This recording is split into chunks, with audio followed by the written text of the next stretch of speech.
Grid is live. Initiate. Excellent! I'm not interrupting anything, am I? Bogus. Are you telling me that you built a time machine? Out of a DeLorean? My name's Norman Bates. Oh, man, I'm so excited. I'm Yvonne. Merry Christmas, movie home! We came, we saw, we kicked his ass. I'm just not the hero type, clearly. Everything's under control. Situation normal. Oh, well. Better go in and say hi. Hail to the king, baby. Well, happy Sunday, everybody. Welcome back to the PJ Campbell Network, and welcome back to the PJ Campbell Show. I hope you're all doing well in day who knows what of week, who knows when of this god-awful quarantine and the things that are happening. But, you know, we're happy to have you guys here tonight. We have a really great group of guests to talk about our top rom-coms of all time. I'm super excited. And of course, I'm your host, PJ Campbell. But with me, as always, if we're going to be talking anything on this show, I can't do it without my right-hand man, one Mr. Maxwell Haddad. Hello, sir. Hello. Have I replaced Evan? I mean, you're much more reliable. You know, you show up when we ask you to. You don't decide to go on vacation. And I'm the model of a major modern general. Exactly. Great Hamilton reference, by the way. How are you? I'm doing great. Good, man. Good. I'm glad we made it through another week, and we're about to start a new one. And I can think no better way to make that transition than discussing some beautifully funny romantic films. Yeah, I know. And it's also the week that we got baseball back, which has been very exciting for you and I. Yes. And I believe some of the others on the panel. And your dog. Yeah, and Dipper's very excited about that, obviously. But, you know, it's been an okay week. But, you know, I'm excited now because we got a lot to talk about. But before we do that, you want to take us through the run of show real quick? Yes, let's do it. So tomorrow night, we are doing our weekly animation watch-along with a very, very special double feature of The Incredibles and The Incredibles 2. Because it's a double feature, it will be starting earlier than normal. It will be at 5 p.m. Pacific, 8 p.m. Eastern to watch both of Brad Bird's animated superhero extravaganzas. You won't want to miss it. Then, as if you aren't already sick enough of me, on Tuesday, I will be the guest on Evan Degraff Show's Famous Last Words. I have no idea what we're going to talk about or what he's going to ask me, but I'll be there ready to spill secrets and talk about my life, I think. I think so. I think that's what's happening. Then Wednesday, and I don't have the... Yeah, we don't have banner for this. We will finally be airing our Newsies-themed episode of Suddenly Soundtracks with guests Robert Parker, Kristen Smith, and, most excitingly, Kevin Smets. Do you mean that guy? I do. Who is in the original Newsies movie, that little tyke there on the right, and he will be on the show discussing the soundtrack, and I'm sure he will have some fascinating insights into being on set, making that movie, what it was like to work with Christian Bale. He's going to call me later because I posted that picture, probably. Probably.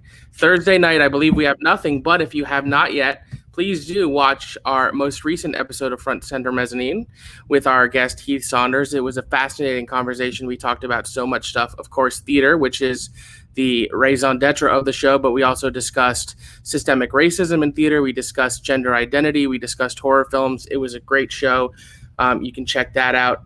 And then... Friday. Monster movie month starts with Cloverfield on Friday. We are going to be doing monster movies every Friday throughout August, starting with Cloverfield.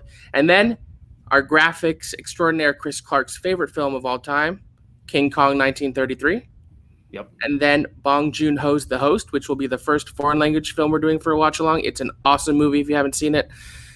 Join us to watch it. And then we're finishing it up with a double feature with special guest Sean Sullivan. We are doing Godzilla 98, which I have thoughts on, and Pacific Rim, which is one of PJ's favorites. So you will want to be there for that. And then, of course, boom, Scary Movie Squad. September and October are going to be hella spooky on the PJ Campbell Network with everything from Halloween to Scream to Haunt, Cabin in the Woods, Killer Clowns from Outer Space, The Conjuring, Hollow, Killer Clowns is one that I'm looking forward to. And of course, the October 31st double feature of Trick or Treat and Halloween 2018. Which I may get so drunk on I pass out live on the internet. You're going to want to be there. Yeah, I mean, who doesn't want to be scared and spooky and drunk and watch Maxwell pass out on air? It's going to be a lot of fun. And as you can see in the graphic, we're going to have some super, super exciting guests. Tim Franco will be there for every watch along. Mark Riley is going to join us for some. I believe William Bibiani will be on some. I know Theresa and James, who are on tonight's show, are going to be on some. It's going to be a blast. Yeah, so I mean, with that, I think we got some guests that are super excited to be here with us. So introducing first to the stream, our special guest tonight, someone that I have had the pleasure of podcasting with before, as have you. We actually got to do a commentary to Hitch together just earlier in the year. Our friend Manish Mathur. Hello, sir. Hi, how are you guys? Thank you for good. having me. We're glad to have you, man. It's been really awesome to get to know you, and you are like the rom-com connoisseur of the internet. Yeah, I love them. I host a podcast, It's Hot to Be You, which is on pretty much most podcasting apps. And yeah, it's all romantic comedies and stuff like that. I love watching them, love talking about them. So very, very excited to be here. Thank you so much for having me. It's going to be a lot of fun. Well, of course, when Maxwell pitched this last night, when we were trying to figure out what tonight's show was going to be, when we realized what we were doing, there was no way we could do it without having you. It just wasn't going to happen. So I'm really glad that you were able to be here tonight, man. Yeah, of course, wouldn't miss it. And of course, you've seen her here before. You love her. She's going to be on Killer Clowns from Outer Space. She was here just the other night talking Tomorrowland with us. Theresa is back. Hello, Theresa. Hi. I know what I say. It's like it feels like I was just here. Yeah, you kind of were, but now you're back. And we're not mad about it. How are you tonight? I'm doing well. I'm really excited. We mentioned baseball's back, and the Orioles are somehow tied for first place in the AL East, which is not going to last very long, but I will take it. The only time in modern memory will be the case in July. We cannot lose 100 games this year, so that's just a great start to the season right there. That's fair. Very true. But, it's going to be a good night. I'm glad we have baseball at least. And, I really need the Orioles to quit overachieving for once. And finally, you also know him. He was just here the other night with us for Tomorrowland. He is going to be in the Movie Trivia Schmodown very soon. His name is James White. Hello, sir. Go O's, yes. Okay, well, that's enough from him. All right, there he is. Hi, what's up, everybody? Baseball's been fun for this weekend, but I'm okay with the Orioles. Just go ahead, stop winning now. Get that last place, get the number 1 draft pick. We're not going to win anything, so we can stop here. 57-2 or 58-2. I'm cool with that. We'll just do that. Or 2-58. Let me flip that. 2-58. I was going to say 58-2 seems very ambitious, even for especially for them. 2-58 seems very realistic. I would love to keep talking about baseball, but we aren't here to talk about baseball. Tonight, we are here to celebrate all things in the romantic comedies. And if you guys have never watched the PJ Campbell Network before, when it comes to doing these fun top 10 lists, instead of trying to create a top 10 list amongst us, it becomes very stressful, and we just want to have a good time. We want to celebrate the things we like. So we all have our own top 10 lists. We're going to kind of just go through these movies. If we have enough crossover at the end of the night, maybe we try to make a list, but I just want to celebrate the stuff that we love because there's way too much shit going on right now for us not to do that. We just want to have a good time and celebrate and be positive and talk about romantic comedies. And I don't know about you guys, but for me, romantic comedies are some of the most feel-good movies you can possibly imagine, because every time I watch it, any of the ones I really, really love, they just feel magical. They make you feel good. We'll go around the table, starting with Max real quick. What is it about the romantic comedy that really stands out to you? Well, it's interesting.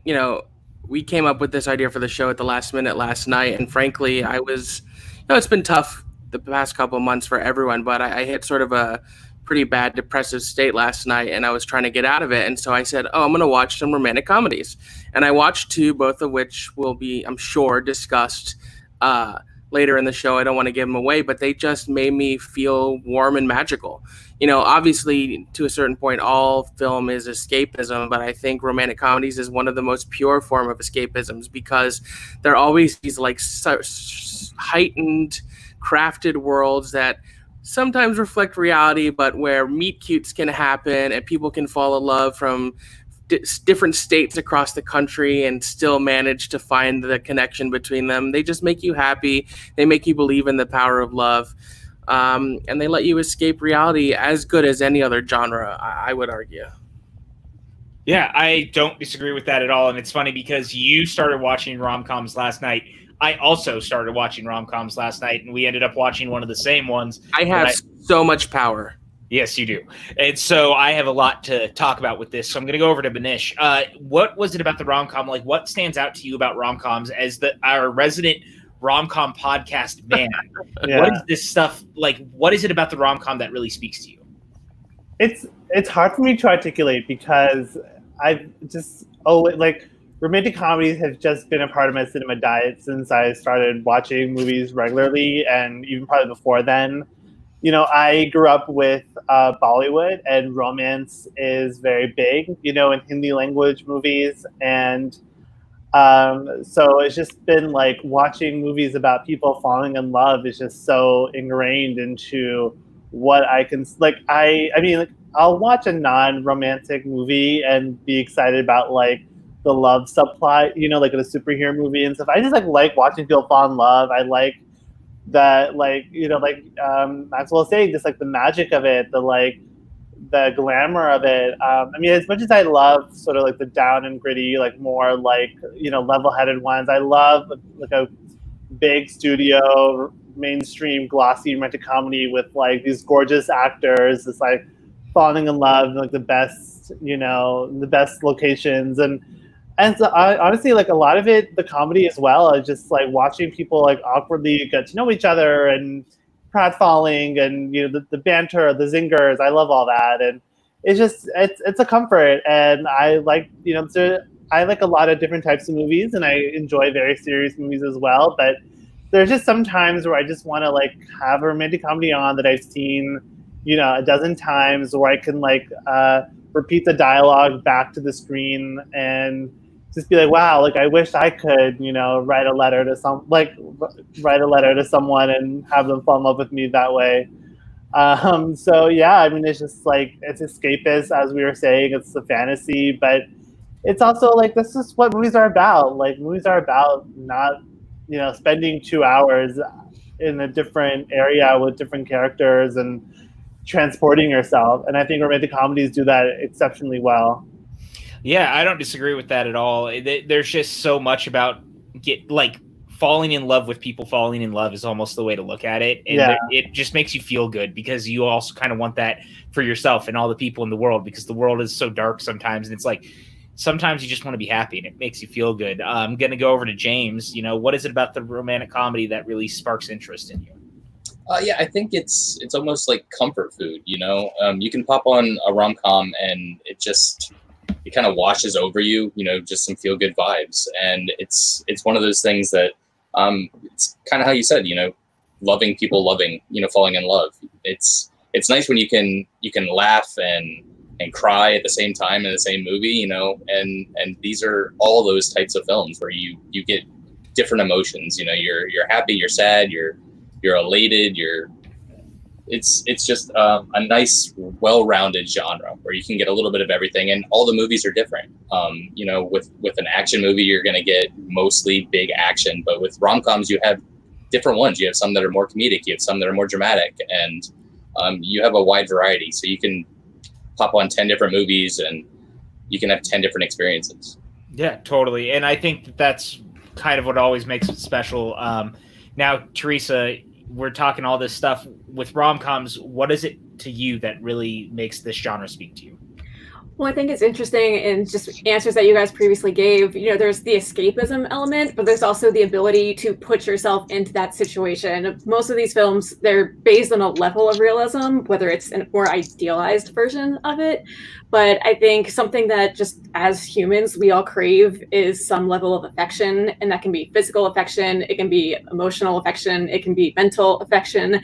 And I think there's always going to be some movie within this genre that speaks to that. that and that touches you and that you can, put yourself in the place of and kind of, have those feelings. What the character is feeling, you get that because you can visualize yourself in that place. And as I was going through, these lists were very hard to make. But I was going through like every single thing I was writing down, even if it didn't make my final list. I'm like, these are all movies. If I see them on TV, I'm just going to sit and watch them. Or if I'm scrolling through Netflix and I've watched it 50 times, but it comes up again, I'm like, I'm just going to watch it again. They're the movies that I don't get tired of, even if they're not very good. I can still sit and watch it and have a fantastic time. Yeah, it's actually kind of funny that you say that whole thing about maybe they aren't necessarily good because, I just did a podcast with Manish about the New Year's Eve and Valentine's Day and Mother's Day, like trilogy of movies that Gary Marshall did.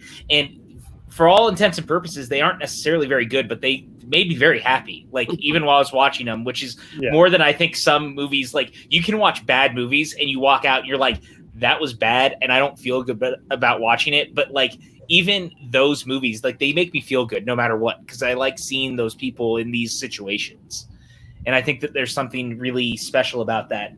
So with that, let's go ahead and jump into our list. We're going to start with Theresa. If you have something that is higher on your list for where she starts, just kind of be like, yeah, and we'll wait to talk about it when we get to whoever has it highest. Can I interrupt really quickly? Yes, of course you can. I just want to say we just reached 250 subscribers on the channel. Hey. Yeah, we did. I just want to thank all of our loyal watchers. We notice you guys who come back week after week, episode after episode with all the crazy stuff we do here. We thank you for your support. And also, we do have a Streamlabs, so if you want to throw a buck or two our way, I put up the wrong logo, that's okay. We do have a Streamlabs. PJ is going to throw up the logo. It helps us keep the lights on. It helps us be able to keep producing this content. And now, after my incredibly rude interruption, I'm so sorry, Theresa. Oh, you're fine. Take it away. Well, that was a soliloquy. Now you're the So like I said, most of my list, aside from the very top ones, are not in a specific order because that's just too hard to do.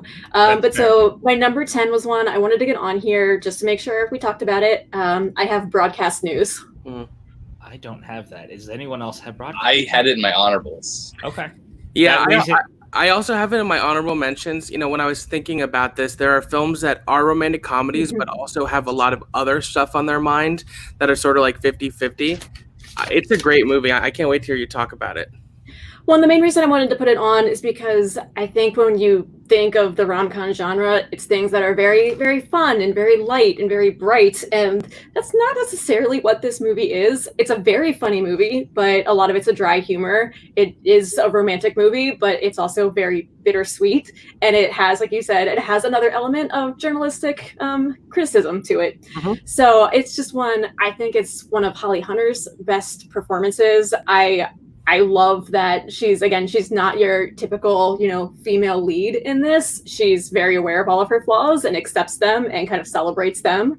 And like I said, you have Albert Brooks, who is just, like I said, that's where you get the dry humor. It's a hilarious movie, but his delivery just sells every single thing that he does. I love this movie, and I wanted to at least have it represented in this show somewhere just so I could talk about it and share it in case other people aren't familiar with it. I really do love that movie, so I'm glad that it made your list, and like a couple of us have it as honorable mentions. It is a good movie. I think, Criterion actually has a release of this. So if you've never seen it, pick up that Criterion Blu-ray or DVD because it is a great release and it's a great movie. Yeah, James L. Brooks is such a smart writer-director, and this, I think, is one of his very best works. Anytime Albert Brooks or a similarly neurotic Jewish actor plays a lead in a romantic comedy, it touches my heart because that's me. I'm like, oh, I see myself on screen. So this is definitely one that I relate to, and it's a really lovely movie. Yeah. All I want to say about broadcast news, I think it's one of the best love triangles I think ever, because there's really no easy solution to the love triangle and the one they go with is the best way they could do it. But it's these three characters are they all kind of lack something that the other two kind of give them.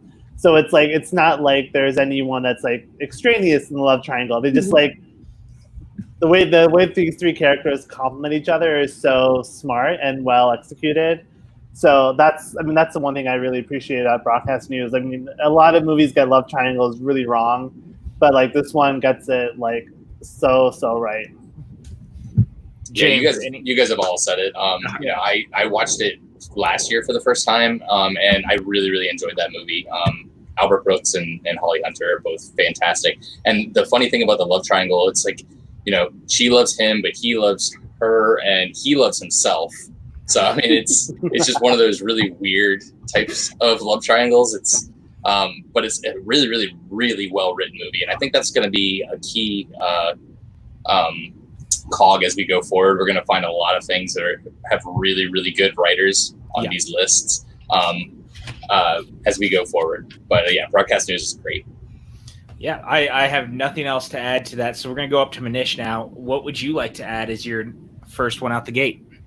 Yeah, I guess if we're going in ascending order, I guess my number 10 would be How to Lose a Guy in 10 Days with Kate Hudson and Matthew McConaughey.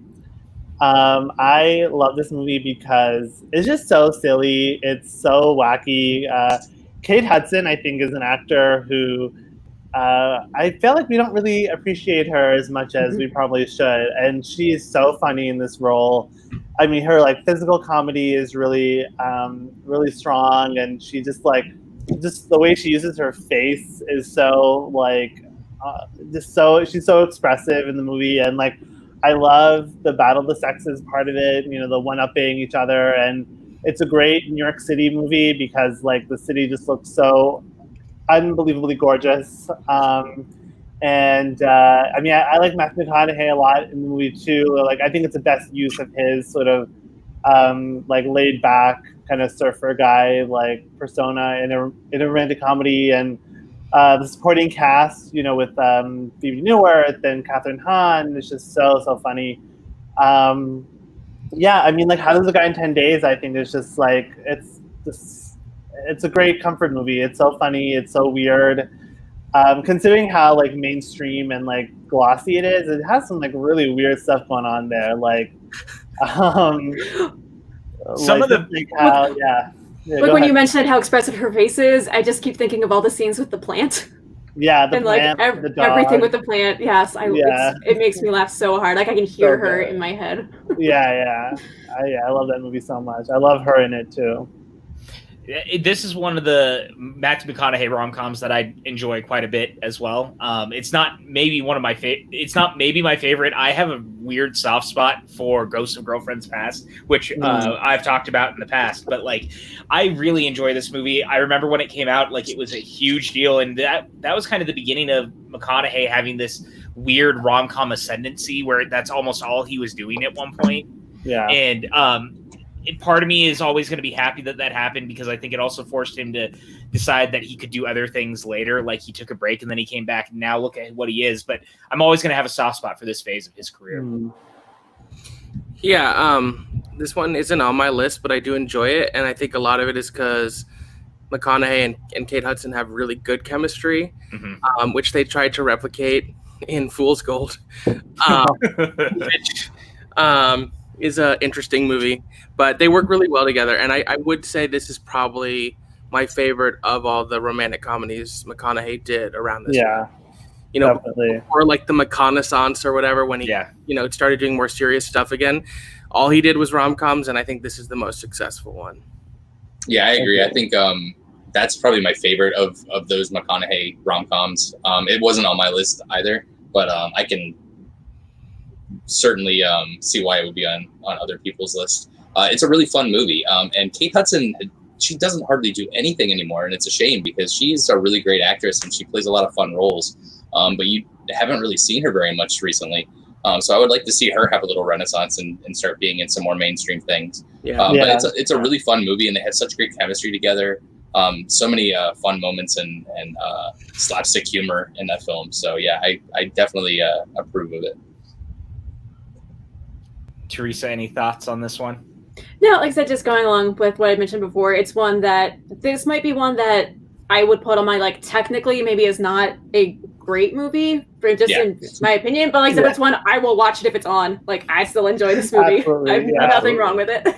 No, and we're gonna continue talking about stuff like this all night. We're all gonna own the fact that we like rom-coms, no matter what people think the quality actually is. So before the comments come for us and try to say that these movies are bad, we don't care. We just want to enjoy what we enjoy. They're still fun. So we're gonna go to Maxwell now. Maxwell, what is your number 10?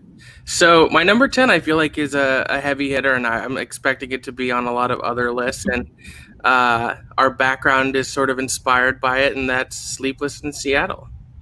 Yeah. Directed by Nora Ephron, written by her and David S. Ward, who also wrote and directed Major League. Tom Hanks and Meg Ryan, even though they don't share a lot of screen time together in this movie, when you have the two of them into a movie together, it's just magic.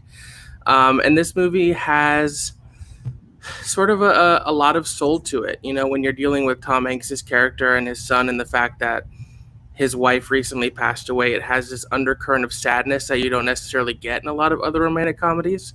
Mm-hmm. And I think it's such an outlandish concept, like falling in love via like a radio call-in program and then sending in the letters, and somehow the movie makes it work. Like, you feel the chemistry and the natural pull between them, even though they're only on screen together for like 7 minutes, once when they are across the street from each other and then at the end.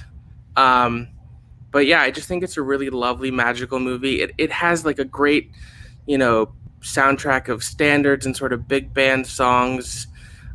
Even though it doesn't always take place in New York, it's a great New York movie. And I love the relationship between the father and son. I think it's a really funny, soulful relationship between father and son that supplements the romance of the movie. Sleepless in Seattle. Yeah, this is very high on my list for the reason that I think this is arguably one of the most feel-good magical movies of all time.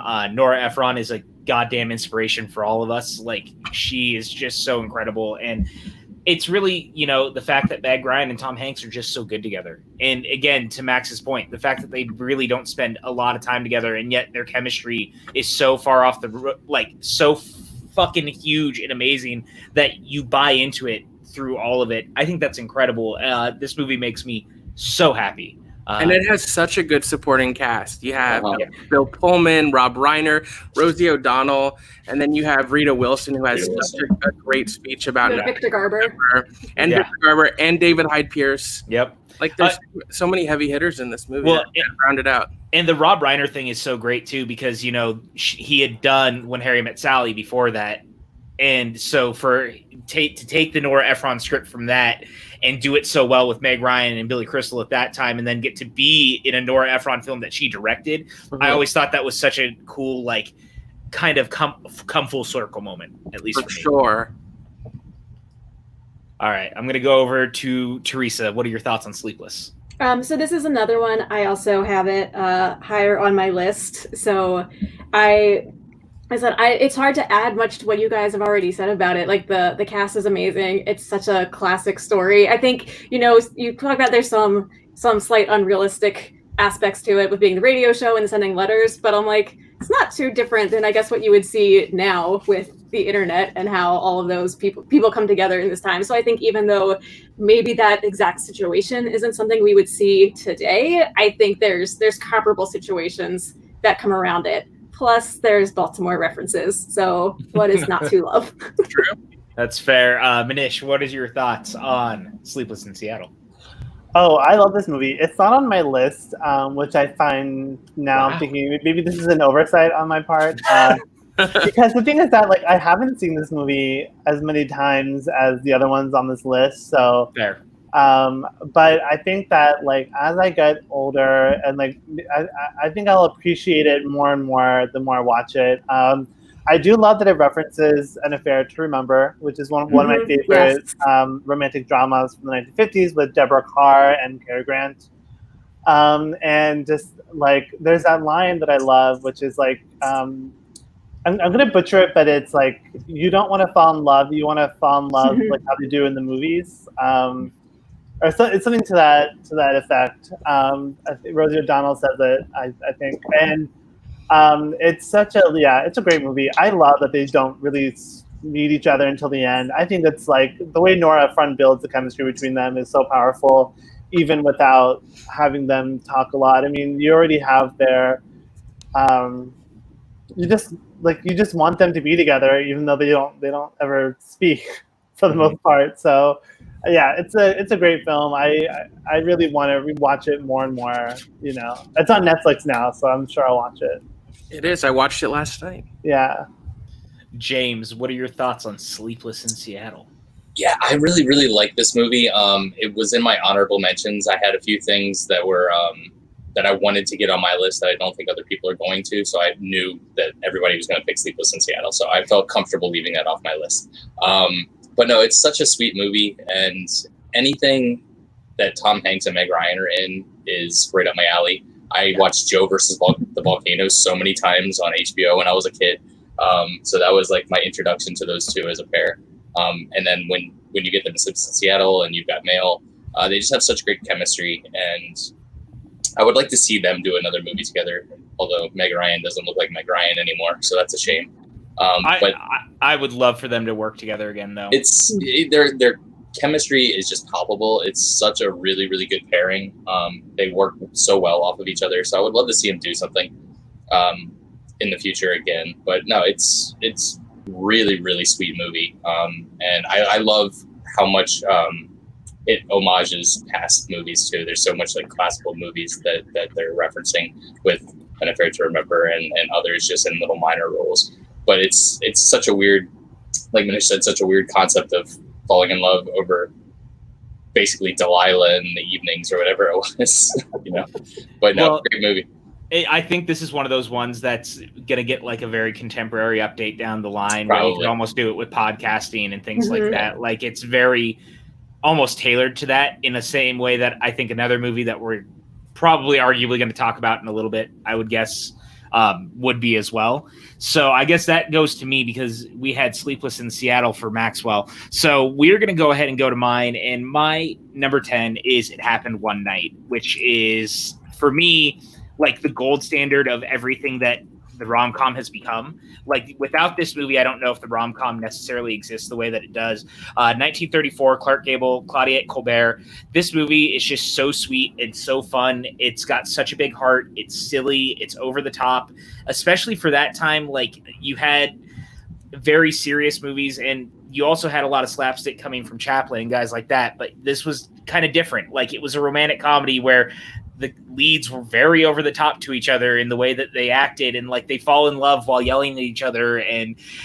it's kind of a road movie also. Like it's just very fun, especially with this whole looming fact that she might be getting married to someone that she really shouldn't be getting married to. And it really is just a very sweet and very fun film. Criterion has a fantastic release of it if you've never seen it. But It Happened One Night is a movie that I go back to frequently because it always just makes me happy. And I think that the leads are just so incredible together. So what are your guys' thoughts on It Happened One Night? I have it on my list at number 6, so I'm very happy that you got it on there as well. This was one that I was really excited to put on my list because it is the brainchild of the romantic comedy. You know, everything kind of spawned off of this film, and Clark Gable and Colbert just work so well off of each other. It's such a great screwball comedy that really just established the tone of what screwball comedies were going to be and what rom-coms would evolve, you know, what it would evolve into the rom-coms. And it's, like you said, it's a really good road movie too, because it's just them on a bus and in a car, and the whole scene with them in the same room where they put up the blanket as the walls of Jericho, just trying to get around that Hays Code. Yep. And doing so much little innuendo. It's such a great film. And yeah, Frank Capra. Yeah. I mean, I love Frank Capra. He's one of my all-time favorite filmers, which I've talked about numerous times. Yeah. So, you know, it was no shock that this would be on my list. Yeah, absolutely. Great pick. Yeah. Go ahead, Theresa. Okay, so I had this on my honorable mentions list just because I haven't seen it as much as some of the others. But no, like I said, I think this is this really kind of set the tone for like what a rom-com should be. I love Clark Gable, despite being somewhat of a trash person. I could sit and watch him in almost anything. So I have conflicting feelings about that. But yeah, I think this was actually, I think it was one of the last last movies that was pre-code. So I think this was like was it pre? Okay. Yeah, it is. It's pre-code. Like with like several months though is one of the last ones that they were able to do before the Hays Code kind of started to change things a little bit. So yeah, I do like that they were able to kind of push boundaries a little more than others that would shortly follow it. Yeah, Manish, your thoughts? Yeah, I mean, it's a classic. There's so many. Every time I rewatch this movie, I'm always just so surprised of like how many tropes it invented, and how many, just like how modern it feels, despite being so over 80 years old, almost 90 years old. Jesus, it's so crazy. Like, the like hitchhike scene is like we've seen that in so many movies, and this was like the first one to do it, and they just they just came up with it. I love movies like these, like classic movies where the stars are like, they just kind of do it on a lark, and like they don't really think it's going to be that great, and then it turns into like a major classic. It's like I love that. I find that to be so charming because it's like they're not trying to make a like prestige. Like Claudia Colbert wasn't even there to accept her Oscar. Like, she like didn't even care about it. Mm-hmm. So like I think she like had to like rush to get there once she found out she was gonna win. So it's just great movie. I recommend the Criterion as well. Like it looks gorgeous. Yeah, and it's funny because you brought up the idea of a lot of these movies, especially then, kind of got overlooked. And Frank Capra's entire career was people looking at every one of his movies going, "This isn't going to work," or they overlook it when it comes out, and now it's considered like an all-time classic. Like that's his entire career, and I've always loved that about it. Yeah, it just organically became a classic. It's wonderful. It's like this movie was a bomb at first when it first came out, and it took a re-release to really get word of mouth going, and like Clark Gable and Colbert thought they were making a trash film, and it just kept growing and growing, and then all of a sudden it's the first film ever to win the Big Five. Yeah. I mean, similarly, It's a Wonderful Life bombed when it came out too, and it took a lot of time for that movie to really find an audience, and here it is now, watched year in and year out by literally everyone across the country and across the world. So the movies that are gonna last through time will last through time. Maxwell, what are your thoughts? Yeah, I don't have much else to say. It did make my list, but it really easily could have slotted it in with any other. It's on my honorable mentions, which is just how hard this was. The only other thing I was going to say, what James said, it was the first movie to win the Big Five, and only 2 other movies have ever won picture, director, actor, actress, and screenplay. So it's in rarefied company. Yeah, and that's like the brainchild of the rom-com, you guys. That's how important this movie is. This is like every trope, every cliche, every stereotype in some way or another can be traced back to this movie. Absolutely. Yeah, absolutely. Very jealous that you got to see it in theaters, Adelaide. That's awesome. That would be a really fun experience. Yeah, I'm very jealous of Adelaide right now. All right, James, it's your turn. What do you got? Well, I'm going on a completely different end of the spectrum. We're talking about a winner of the Big Five, and I'm talking about The Wedding Singer. Perfect.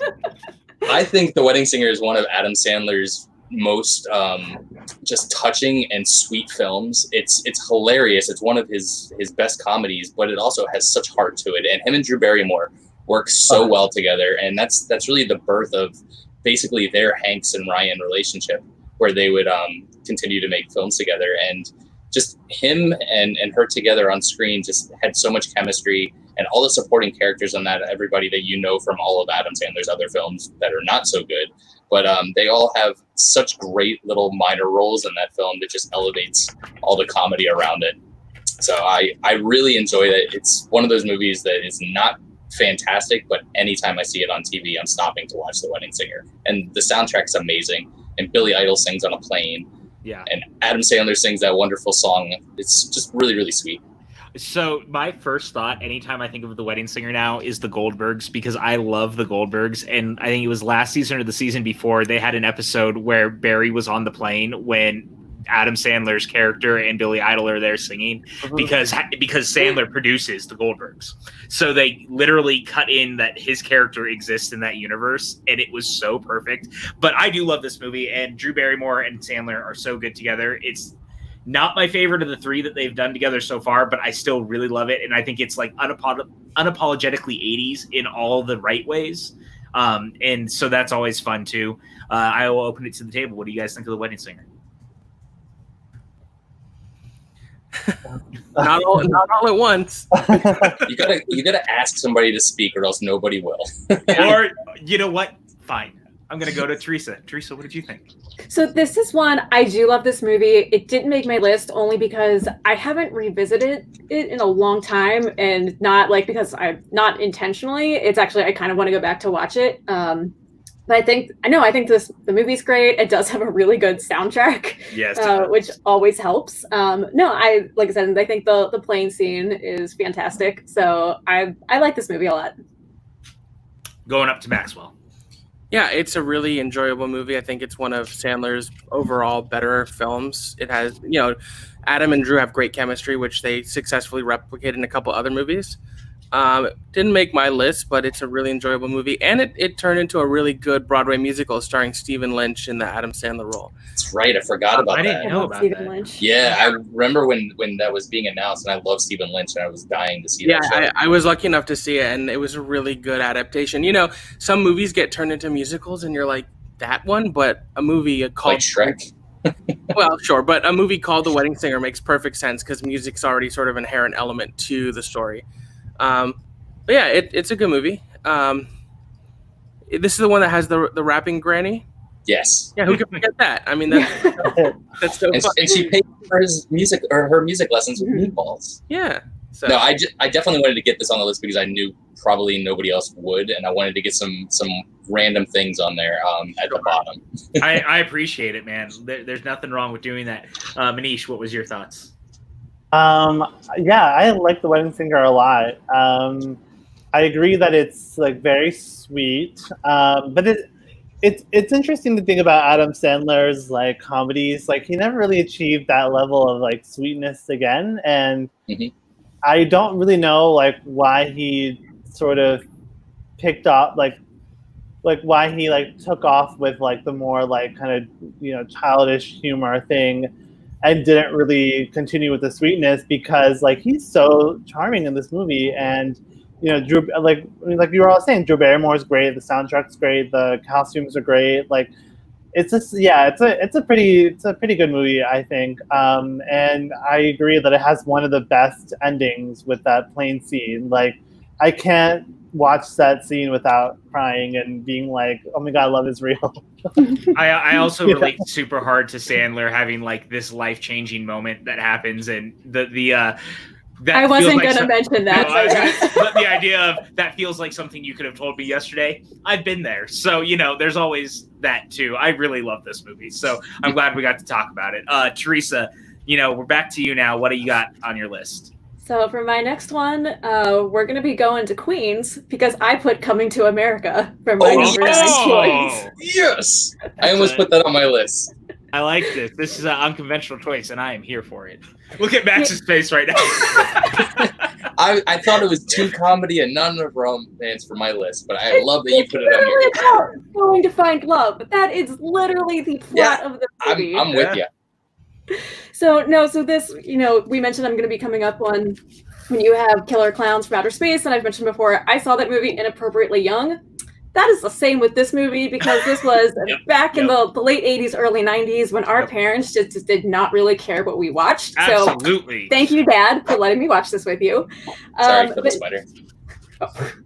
But so this was, my first exposure to Eddie Murphy, to Arsenio Hall, to so many of these like just amazing actors, and I can't get enough of it. Like it does not matter how many times I've seen this movie, I will burst out laughing just consistently. I don't think that's ever going to change. I don't. It's so funny. This movie is so funny, and it does have a love story. So I'm counting it as a rom-com. I love this movie. This is actually one that I watch at Christmas time, like on repeat very frequently because it feels very much like a Christmas movie. And the tie-in to Trading Places makes it even better, which is also a Christmas movie. So, in that fact, they always have gone together in my head. But I hadn't even thought about this as a rom-com because in my head, I'm thinking, like very, I guess standard almost, but you just like broke the mold. And I'm like, no, this kind of does count because he's literally going to America to find love. And there's nothing more rom-com in the world than that. Maxwell, you looked absolutely flabbergasted by this. What are your thoughts? I honestly, I love this movie. I just never would have thought of it for this thing. It makes so much sense. I mean, it's hilarious, and he's searching for love. But when I think of romantic comedy, it just wouldn't come to my mind. But it's a great movie. It's one of Eddie's best. I'm cautiously optimistic about the upcoming sequel. Lego sequels always are. You never know what you're going to get, but especially with comedies, especially a PG-13 one. Yeah, but we'll see. But yeah, I mean, Arsenio Hall, the great little scene with Samuel L. Jackson. It's a great movie. And now I'm gonna forever think of it as a rom-com. Yeah, thank you for that, Theresa. We're gonna go over to Manish. What are your thoughts?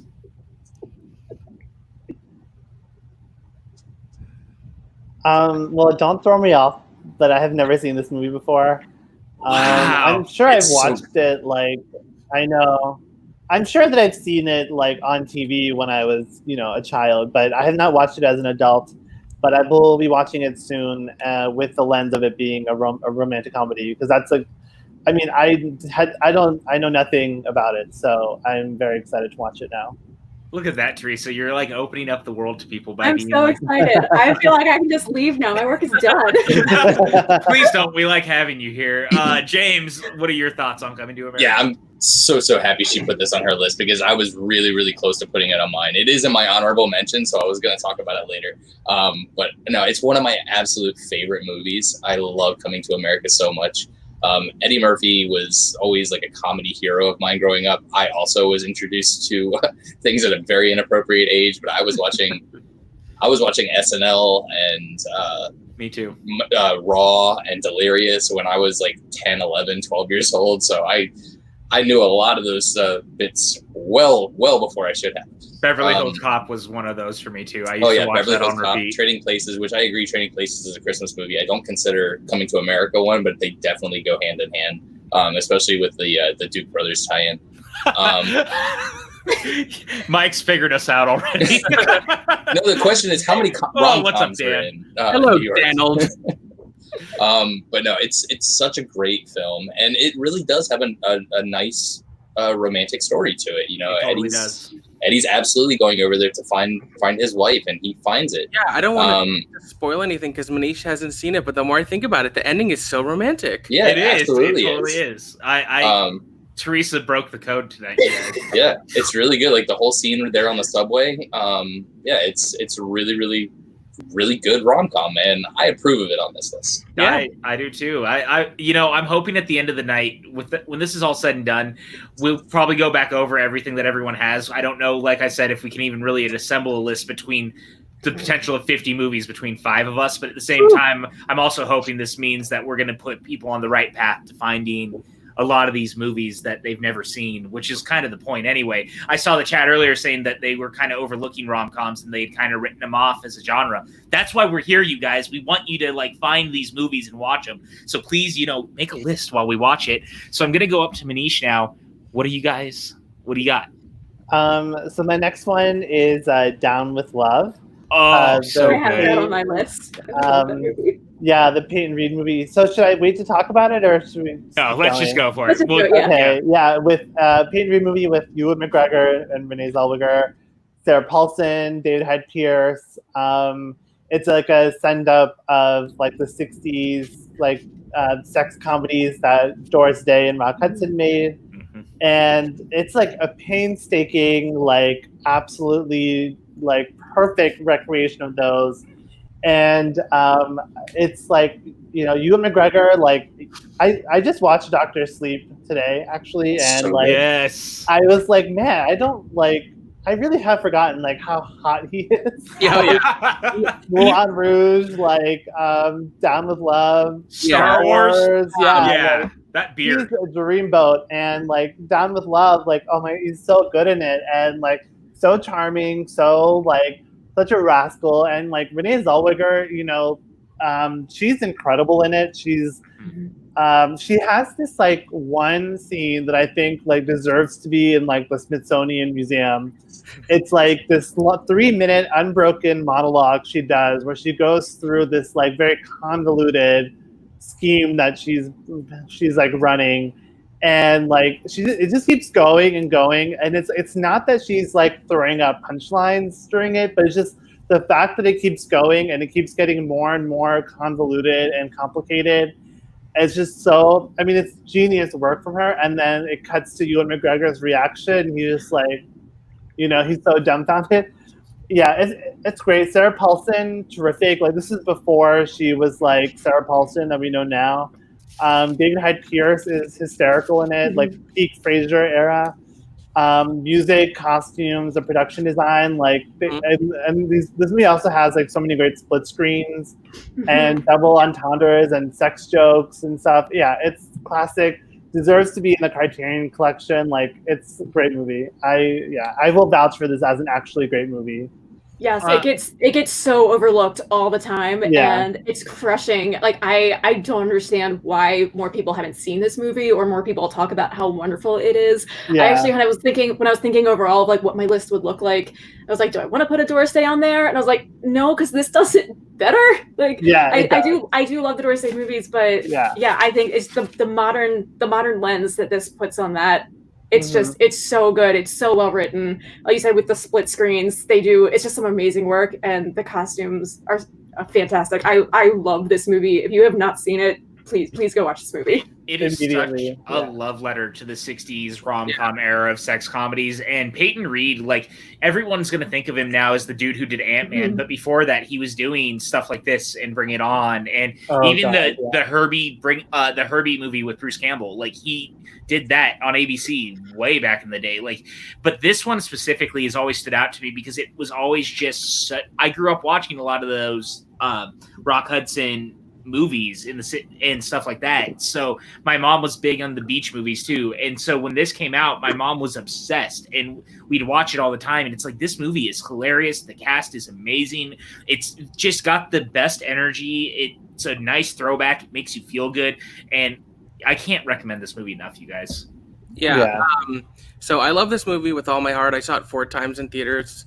Ewan McGregor has been my number one celebrity crush since like Phantom Menace, Moulin Rouge era. And I was going to put it on my list, and then I said to myself, I know Manish, he's going to have this on his list. Let him talk about it, and it could be the spot. The only other thing I want to add is the musical number that Ewan and Renee do in the closing credits is so good. A friend of mine and I in high school, my high school had this like fundraiser every year called Mostly Dessert or something, I don't even remember, but we sang this song at that event, and this movie is just incredible. The costumes that Sarah Paulson gets to wear are just like, I haven't seen it. It's one that I've been wanting to watch. I know it's one Theresa's been wanting me to watch, but it's never streaming. It's never streaming. It's never streaming. It's not even on Blu-ray. I can't find it anywhere. I'm putting it on my Netflix DVD queue. I still get physical copies in the mail for situations just like this.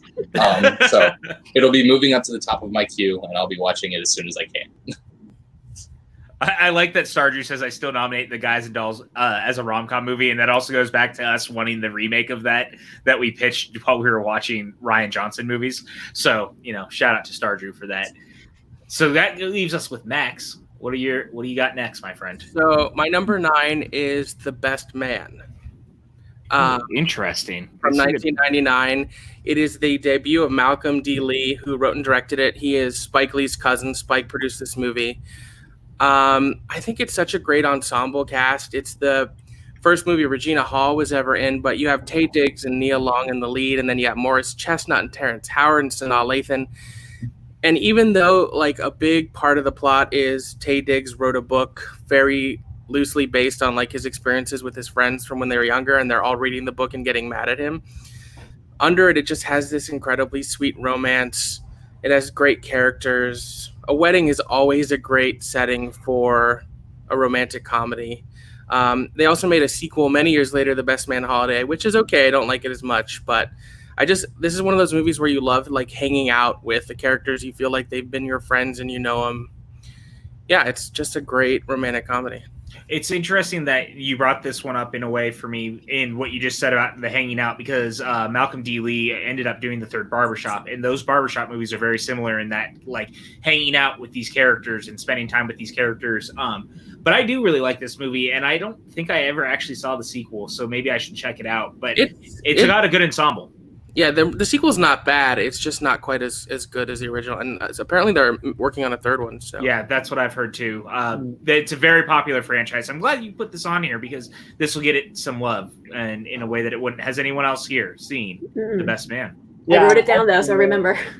Yeah, I've seen it. I agree. It's a great movie. I love Taye Diggs in it.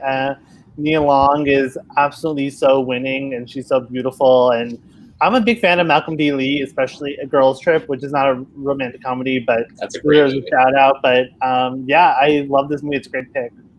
And he's directing the new Space Jam. Yes, he is. Excellent. So we'll see. Yeah, I haven't seen The Best Man, but I did know, Taye Diggs and Nia Long, but I didn't know the rest of the supporting cast. That does sound like a really amazing cast. So I'm going to have to check that out. It's fantastic. And the best part of the sequel is just like seeing them all hanging out again in a movie. Yeah. All right. So that goes to me. One that I had that I realized the last minute. This is one I put on because I wanted to make sure that it made the list or just was talked about in this conversation is Crazy Rich Asians. Very recent romantic comedy, but one that I felt like blew the doors off of what the rom-com could be once again, because we hadn't seen anything quite like this in quite a long time. Like, it was a big budget, really beautiful rom-com with, these beautiful locations. We went to another part of the world. We saw a different culture. The cast is amazing. It gave the world Henry Golding. He should be the next James Bond. I don't want to hear anyone fight me on that. It's just the truth, and he's great in it. But, like, this movie just is so beautiful. It's so much fun. The cast is amazing. The wedding sequence towards the end is just so beautiful. Like, I tear up thinking about it because it just hits in the right way. But even towards the end when they're playing Mahjong, and like people in America don't really know that game, but it became such a crazy, awesome moment for these characters that you've come to know, and like what love really means, that it's bigger than like what the family can deem it to be and things like that. Something I find very important in a lot of the romantic comedies is that, love overcoming people saying that love shouldn't matter because family needs to do whatever they need to do. It's got a brilliant social media aspect as well. I really think that John Chu is a very underrated filmmaker. I know a lot of people give him a lot of flack for things like G.I. Joe Retaliation, but I mean, that movie's actually fairly well directed for a movie that was taken away by the studio and kind of butchered. And of course, now he's doing In the Heights. So he's earned his place, and they're doing 2 more of these movies that he's still supposed to direct. So this is the beginning of a rom-com trilogy, which is something we don't normally get a lot of. But yeah, Crazy Rich Asians is a movie I adore very much, and I wanted to have it talked about. Yeah, it's a great pick. This movie's terrific. I love how opulent it is, and I love all the characters, especially Michelle Yeoh. I mean, she's fantastic, has been fantastic forever. And I just want to give a shout out to the costume design. Like, I should have gotten awards attention. It's so beautiful and so specific and so out there. I mean, yeah, it's a great movie. Also, oh God, now her name is escaping me, but the sister, not the sister, but the cousin. Awkwafina? No. I know yes, Awkwafina, yes, but no. She had the subplot with the husband. Yeah, Gemma Chan. Yeah. Oh my God, she is like to die for. I love her. Yeah. I mean, this cast is amazing. Ken Jeong is in it. Like, Henry Golding. Constance Wu is fantastic. Michelle Yeoh. It's just so good, you guys. We don't get a lot of glossy studio romantic comedies anymore, and this, I think, is the shining example of the most super great. John Chu really directed the hell out of this. Like, it is a pristine, stunning movie. The wedding scene you're mentioning, like when the aisle floods with water and the leaves, like, I started bawling the first time I saw it because I've read this trilogy of books, and I think the movie turned out better than I ever could have anticipated, and I can't wait to see what they do with the next 2. But Henry Golding is such a dreamboat, you guys. Like, thank you for bringing him to us, this movie. There's a shot of him walking down the stairs in a tuxedo where he looks straight up like Bond, and I think about it every time, and I'm like, yes, he needs to be Bond. Someone make it happen. Theresa and James, your guys' thoughts? So the only reason this is another one I didn't put on my list only because I've only seen it once, so I know I wouldn't be able to talk about it as well as other people would. But no, from what I remember when I was watching it, it's very easy to get so emotionally connected to these characters, and when you like see just the expressions on their face and the things that they're feeling, I was like, oh, it just tugged at me. So it's been high on my list to revisit, but I think it absolutely deserves to be talked about in this discussion. Yeah, I'm also right in the same boat where I've been wanting to rewatch it. I've only seen it twice. I saw it once in theaters and once at home, I believe. But yeah, Constance Wu and Henry Golding are just amazing in this film, and all the supporting cast around them. And I absolutely agree. I think he would be a fantastic Bond, and it would be a really, really good idea for them to get some sort of a POC, some more representation in Bond, and that would be fantastic for the franchise. I really, really enjoy that movie. All except for like the party barge. That scene kind of took me out of it a little bit, but I do want to watch it again and see how I feel on a third visit of it. But that wedding scene is just incredible. The way that it's shot, it's just filmed beautifully, and everything around that final 20-30 minutes. Yeah, totally. It's just a really great movie. If you guys have not seen Crazy Rich Asians, please do. But now we go to James. What do you got next, my friend? All right. So for my number 9 pick, I'm going with Love, Simon. Oh, there it is.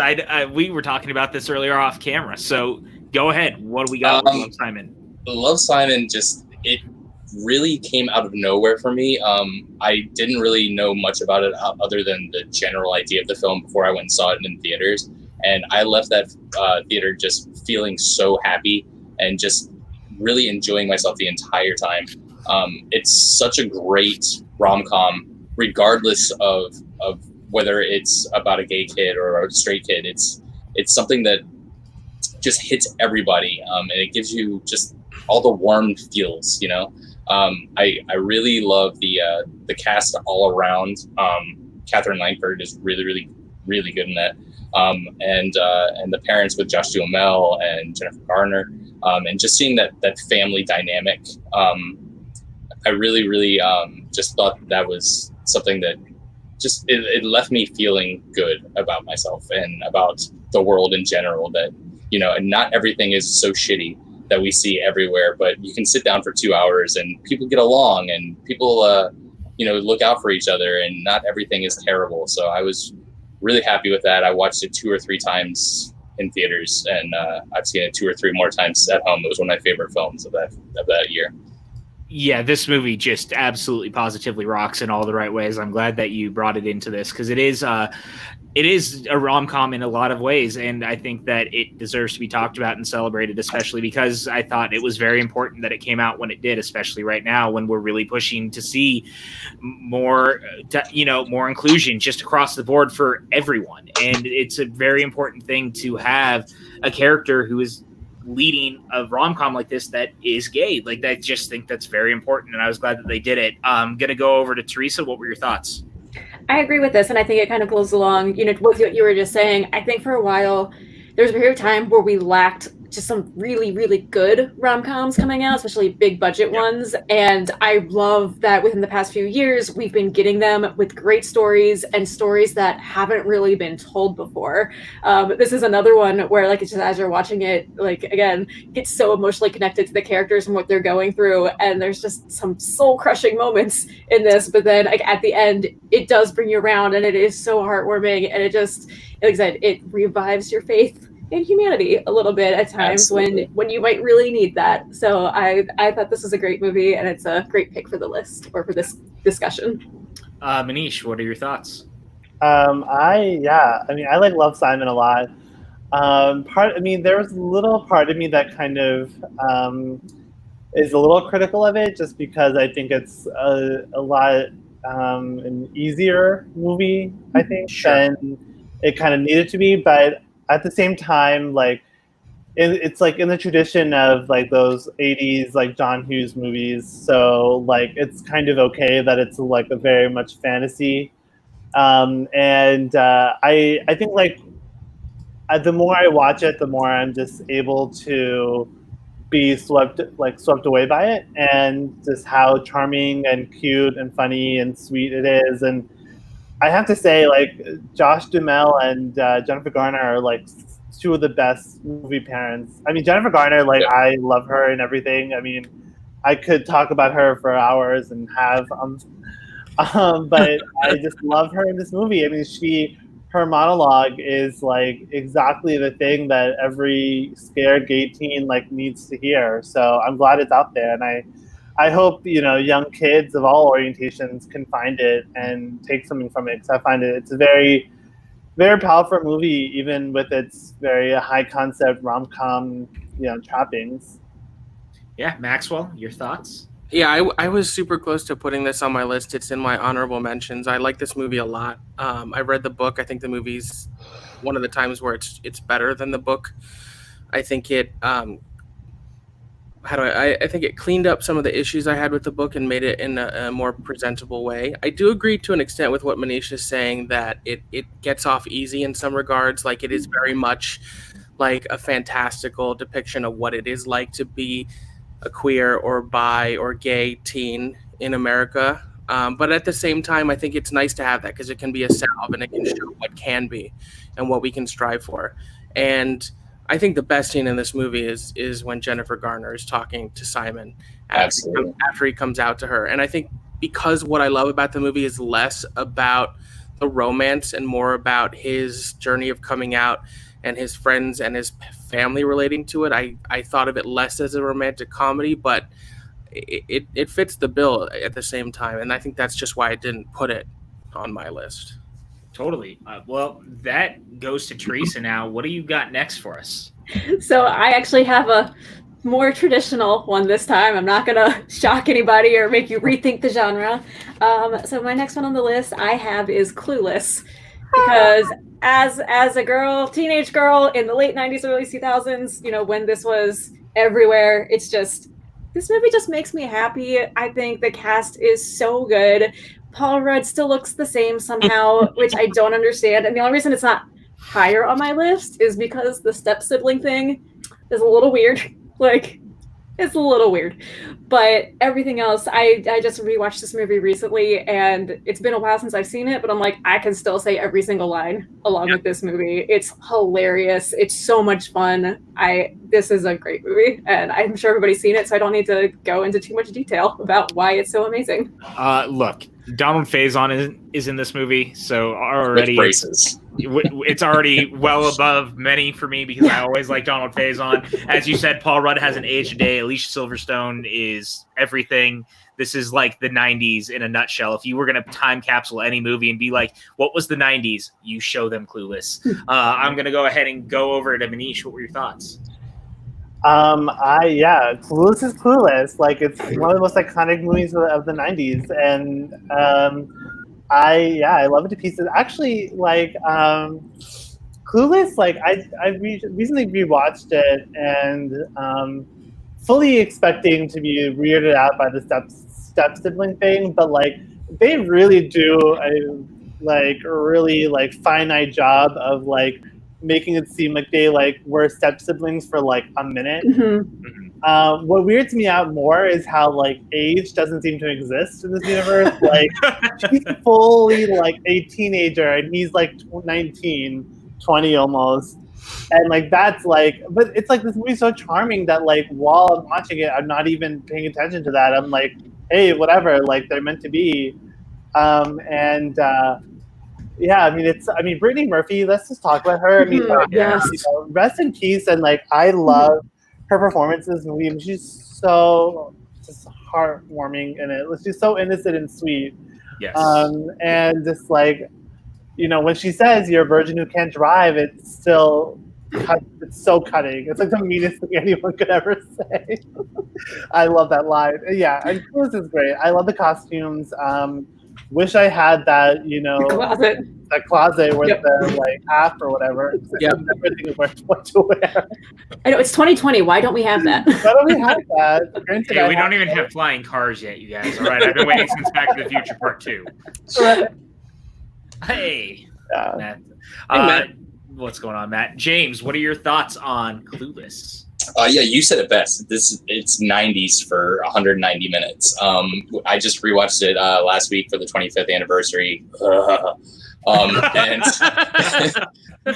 no, it's such a fun movie, and all the characters work so well together. Alicia Silverstone, I mean, I had a huge crush on her back when Clueless, We all and did. Batman, Batman and Robin, and oh god, yeah, she was a big teenage crush for me. So yeah, but she's never been better than in Clueless. I don't think. She just is Cher. You know, she just embodies that Valley girl from the early mid 90s and does it perfectly. And the supporting cast is really, really great. So Dan good. Hedaya is her dad. You know, he's always good at everything he does. And then Brittany Murphy and Donald Faison, and then Wallace Shawn. we're not going to talk about the crazy one of her friends anymore. Wallace Shawn. Oh God, yeah, he's such a good teacher. We all want a teacher like Wallace Shawn. It's such a fun movie, and it's still relevant today. You know, it holds up just as well today as it did in 1994 or 5. I guess it was 5. Yeah. Oh, he says, do you get Legally Blonde without Clueless? That's a No, great probably question. not. No, and that's why I picked Clueless. I was between the two. Like Legally Blonde is on my honorable mentions because I didn't want to put both, but I love them both. I went with Clueless because I've seen it more. I love them both too, and I actually hadn't even thought about Legally Blonde. I didn't think about Legally Blonde either, and now I'm mad that I didn't because that's one of my favorite movies. Honestly, I don't really count Legally Blonde as a romantic comedy because, like, the romance just is not a major part of it. Like, I know it's more about her career. Yeah. Good, then I don't feel bad.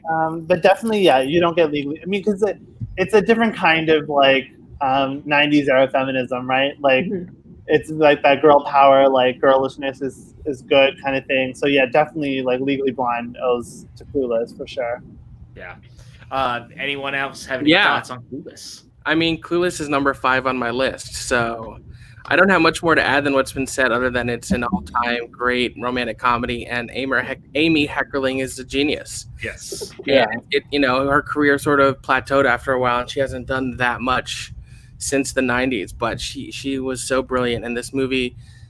I love these type of movies where they take a classic piece of literature and update it in a way that's really clever and subversive. The cast is so great. Yeah, I love this movie. I feel like there might be another movie very similar to that down the line that we end up talking about. Yeah, I think you might be onto something. Yeah, I'm just throwing that out there. Manish, any thoughts on Clueless?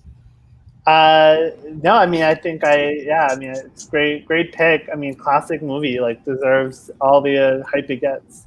Well, with that, sir, the ball is in your court. What would you like to throw out there for your okay, movie? next on my list. Oh, I have While You Were Sleeping, Sandra Bullock. Which is I like when I was in high school, like this movie was on TV a lot somehow. And like obviously it's on TV a lot, but like for some reason I remember it being on TV like so many times over the course of the like November to New Year's Day season, and I watched it every single time, and I laughed so hard watching it. And it's a surprisingly very funny movie, considering it's also very sad because it's like all about loneliness, and like this Sandra Bullock is leading this like the most depressing life, but she's so charming in it. I mean, this is the movie that really made her a star, along with Speed the year before. And the Chicago setting is so refreshing. I think someone in the comments was saying how many movies on the list are set in New York, which is I felt attacked because like I think 6 of mine are. But this one is set in Chicago, and it's such a unique setting for romantic comedy, and especially Chicago in winter when it's like peak, windy city, like almost uninhabitably cold. But it just like works, and I mean, I love a good Christmas romantic comedy because there's those twinkly lights just make everything more magical, and Bill Pullman is so charming in it, and the supporting cast, with Peter Boyle and Nicole Mercurio and all those guys, like Peter Gallagher, like it's just such a good ensemble as well. Yeah, I really love While You Were Sleeping. One of my absolute favorites. Well, guys, I have one I have to add to my list because I have never seen this movie. Wow. I'm glad I'm not alone because I was like, I've meant to watch it, and so many times I've come across it, and I was like, I hope I'm not the only one who hasn't seen it.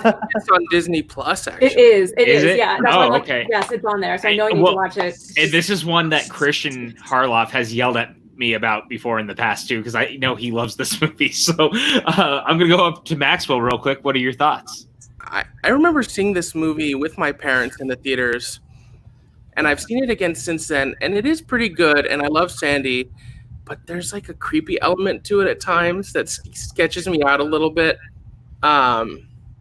Just like that he's in a coma and she's lying about being, I don't want to give too much away, but there's, I don't know. I like it, but it's a little creepy too. All right, James.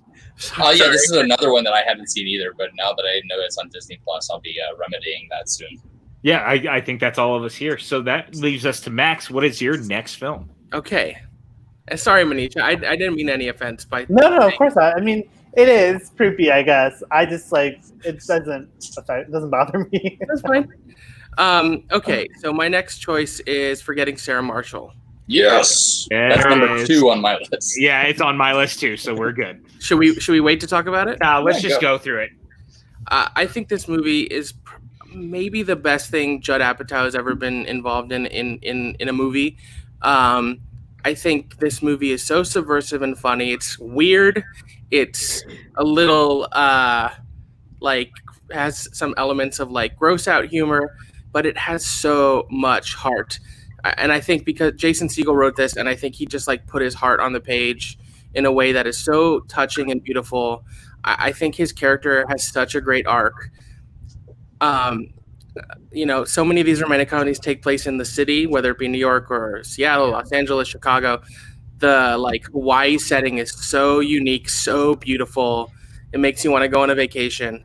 And the supporting cast is brilliant. Kristen Bell, Russell Brand is just knockout good. Jonah Hill is hilarious. Paul Rudd again. Yeah, Paul Rudd. The weather outside is weather. I'm gonna call you PPOP. Yep. And then Mila Kunis is just radiant and stunning, and I think her and Jason Segel have incredible chemistry. When I remember when I went to see this, I was expecting a pretty traditional Judd Apatow-esque improv comedy, and it's so much sharper than that. And the romance is so believable, and it takes all the steps. You watch them fall in love with each other.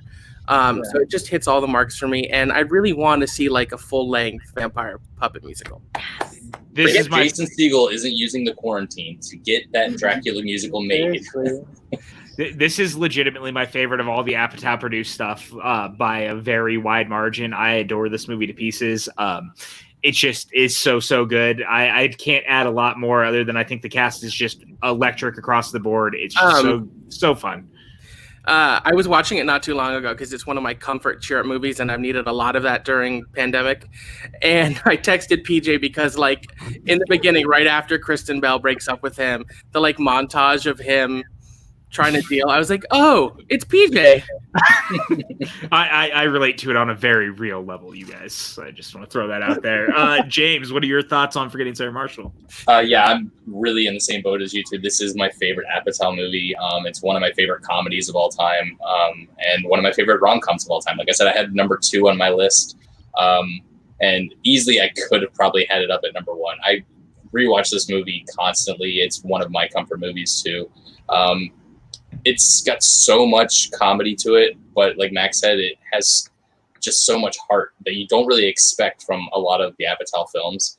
And I've never seen Mila Kunis better than in this film. She just plays that down-to-earth girl next door, just chill island chick better than she's done anything else. Even better than Jackie on That 70s Show, I think. She just has all that radiant energy, and it just makes you fall in love with her the entire time, the same way that Jason Segel does. And I'll follow Kristen Bell to the end of the earth. But no, it's just an absolute fun ride from beginning to end, and I could live with those characters for 10 movies. Yeah, I agree completely. Theresa, your thoughts? Well, it's funny you mentioned Kristen Bell because it's like that's my only criticism of this movie is I don't like things that make me try and dislike Kristen Bell. I don't like those feelings. No, I think literally the only reason I did not put it on my list is because I knew the panel. I knew it was going to get mentioned. So I'm like, I don't need to put it on mine.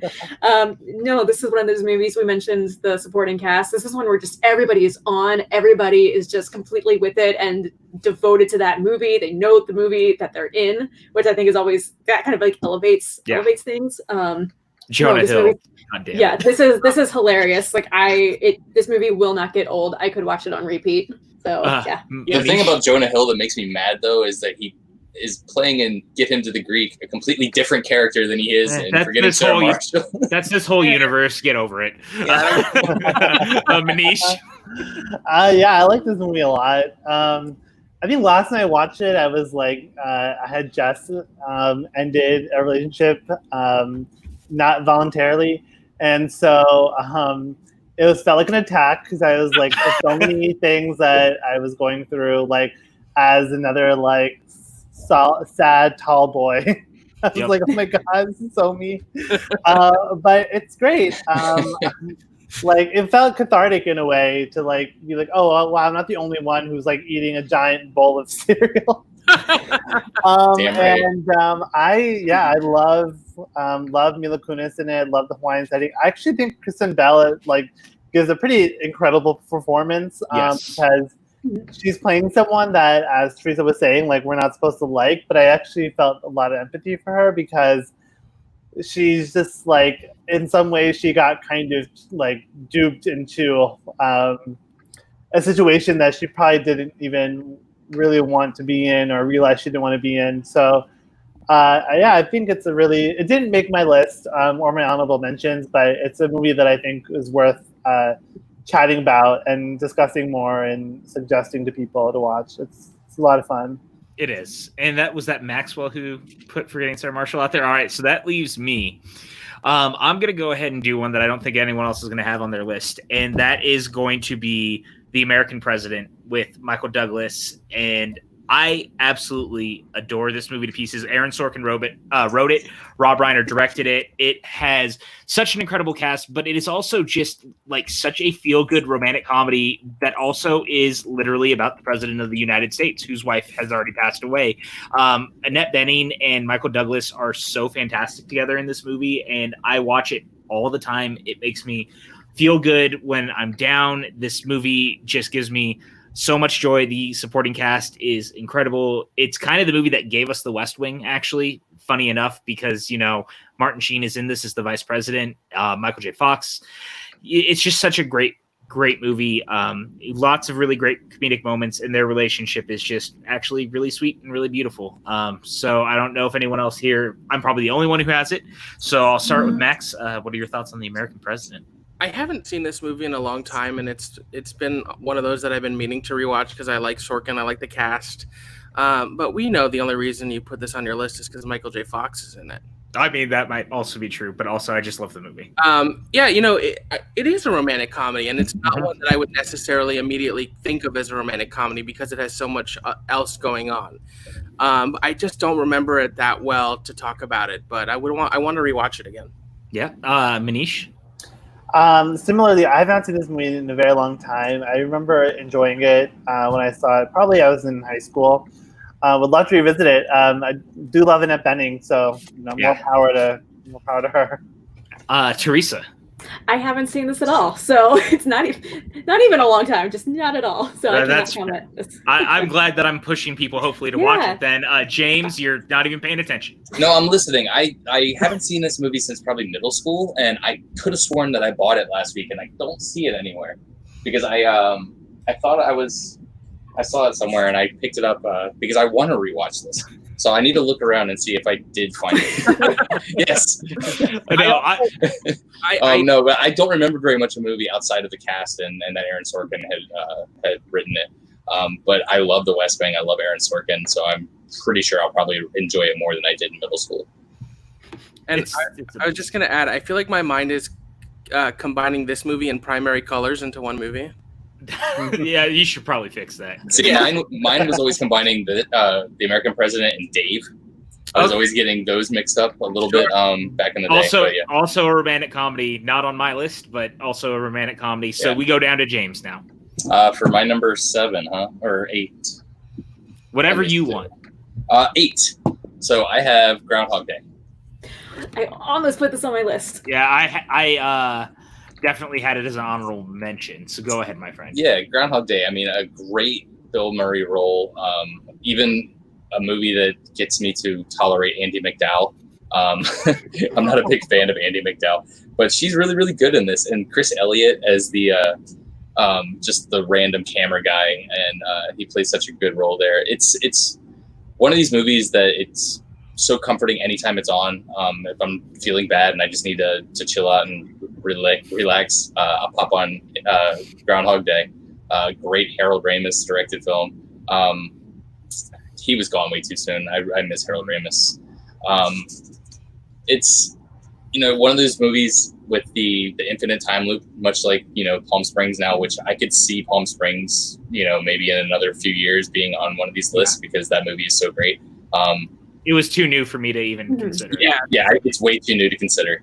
But, you see Bill Murray going through, God, however many years and centuries he's stuck in this loop and just becoming a better person. He's this asshole that cares about only himself.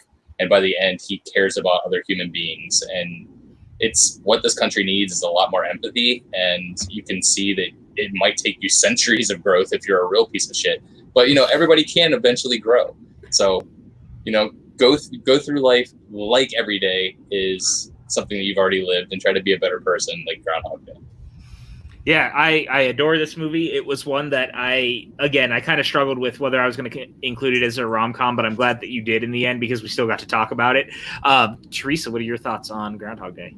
No, I think this movie is so good. And like you mentioned, it's one where I think it's always easy to picture, you always wish you could redo something, but you don't necessarily think about, well, what if you literally had endless times to redo things or try to do new things? And I love the fact that, he definitely goes through his moments of, I'm just going to say, screw it, and just kind of let everything go to shit. But then he finally comes around to the fact like, oh, there's improvements I can make in my life. There's improvements I can make in other people's lives. And like I said, whatever finally gets a person to that message, I think that's great. It's good to see that evolution of a character. And I love this movie so much. It's a must watch every year for me. Absolutely. Manish, what are your thoughts? Unfortunately, I don't have very many strong feelings for this movie. I do enjoy it. I like to watch it, when I come across it on television, but I can't say it's one of my favorites. However, I do like time loop movies, so I think it's one of the best ones, along with Happy Death Day. So yeah, I think that it's a good movie. I just not a total major favorite for me. Maxwell. Yeah, Groundhog Day actually is one of it would be if I were to ever make like a top 100 movies, I'm sure it would come on it. But for some reason, and while there is a romantic element to it, it just doesn't necessarily strike me as a romantic comedy. To me, it's more about the existentialism, the philosophical musings, and what James was saying about watching a man come to terms with his empathy. But it is a great movie. Bill Murray is incredible. And this is another one that was turned into a musical. That was a really good musical. You should listen to the cast album if you haven't heard it. I was involved with it, so I'm a little biased. But it does have a good cast album. I will give it that. But I really do like this movie, James. It was a good choice. So we move to Theresa now. What do you got? So I'm curious how we want to do this, because the next two on my list are ones that have already been discussed. So I don't know if... Just go up to whatever's next not... One? Yep. All right. So the next one on my list, there's 3 actors in this, and there's a lot of movies I could have chosen for any of them. And I was like, I'm just going to go for the one that has all 3. So next on my list is The Philadelphia Story. You came in clutch because I took it off at the last minute. That was my number 1. All right. It's hilarious. This is we're getting into the Hays Code era. And so this is where they really did start to figuring out how are we going to format this movie so that way we're not not getting around it, getting around those restrictions. So if you haven't seen it, basically there's a couple, they're married, they basically get divorced at the beginning of the movie, so then they can go be and flirt and hang out with other people, but not technically have an affair. And so that's Katharine Hepburn, Cary Grant, and Jimmy Stewart. I love this movie just specifically for the scene where Jimmy Stewart's really drunk and goes to Cary Grant's. If you just go after this show, go look for that scene on YouTube and just watch Cary Grant's face, because he is about to break almost the entire time. No, this movie is so funny. It holds up so well for being, I think it's 1940. 40, yeah. 40. This movie is a classic. It's stayed a classic for a reason, and yeah, I love it. Yeah, it was on my list until about 45 minutes before we started. So when I started switching things around, so it's in my honorable mentions. I adore this movie like you. It has 3 of the all-time great actors and one of the great actresses of all time in a romantic comedy together. Jimmy Stewart being drunk at the party is one of the all-time great scenes in all of cinema. I think it should be in the Smithsonian. It's so good, and I adore this movie. Maxwell? I like that it should be in the Smithsonian has become like a catchphrase. It belongs in a museum. Yeah, that's now up there with the. What a thing for me to know. Yeah, what a thing for me to know. We're gonna put it on a shirt later. Yeah, The Philadelphia Story is an all-time classic movie. It's so funny. The only reason I didn't put it on my list is I have another 1940 romantic comedy on my list. We'll get to a little later. I have a feeling I know what that one is. But either one is a great choice. It's such a lovely movie. If you haven't seen it, watch it. I mean, Cary Grant, Jimmy Stewart, these are the guys. Yeah, and another great Criterion release, by the way. You don't get George Clooney and Tom Hanks if you don't have Cary Grant and Jimmy Stewart first. Well, it's funny you bring that up because they've had Tom Hanks and Jimmy Stewart especially have had very similar trajectories as far as their careers have gone. And that's something I would love to discuss down the line, just as there's so much to unpack in how their careers are almost identical in so many ways. James, what are your thoughts? Yeah, this is definitely my number one. I hadn't seen this film for the first time until a couple years ago, and it's become one of my favorite films, especially one of my favorite classic films. The 3 of them together on screen is just magical. They are just the legends of the screen, and to see them all 3 in one film, it's just perfect. And it was really Katharine Hepburn that pulled it all together. She was kind of out of Hollywood good graces. She was poisoned to studios and went home to Connecticut to kind of get her life back together, started doing Broadway, and somebody wrote this play specifically for her, and she performed it on Broadway, and then it became this big hit movie, and she got to pick her co-stars. So yeah, it's absolutely tailor-made. Tracy Lord is tailor-made for Katharine Hepburn, and it's, I think, her best role. And agreed. Yeah, she's so good in it, and absolutely, I completely agree that the drunk Jimmy Stewart is the best. So yes, it just I just picked up the Criterion for it, so yeah, almost all the Criterion collections available on HBO Max, so check those out. But the Criterion release I haven't gotten to watch yet. I'm going to watch that probably tomorrow. I literally watched it today before we did this. Yeah, I've been meaning to watch it since I picked up the Criterion last week, so I think that's a good idea. If we don't get off of this too late tonight, I might do it. Manish, your thoughts? This movie's on my list, and I can't add much more. You guys covered it all. It's a great movie. Just want to give a shout out to Ruth Hussey, my girl. Yeah.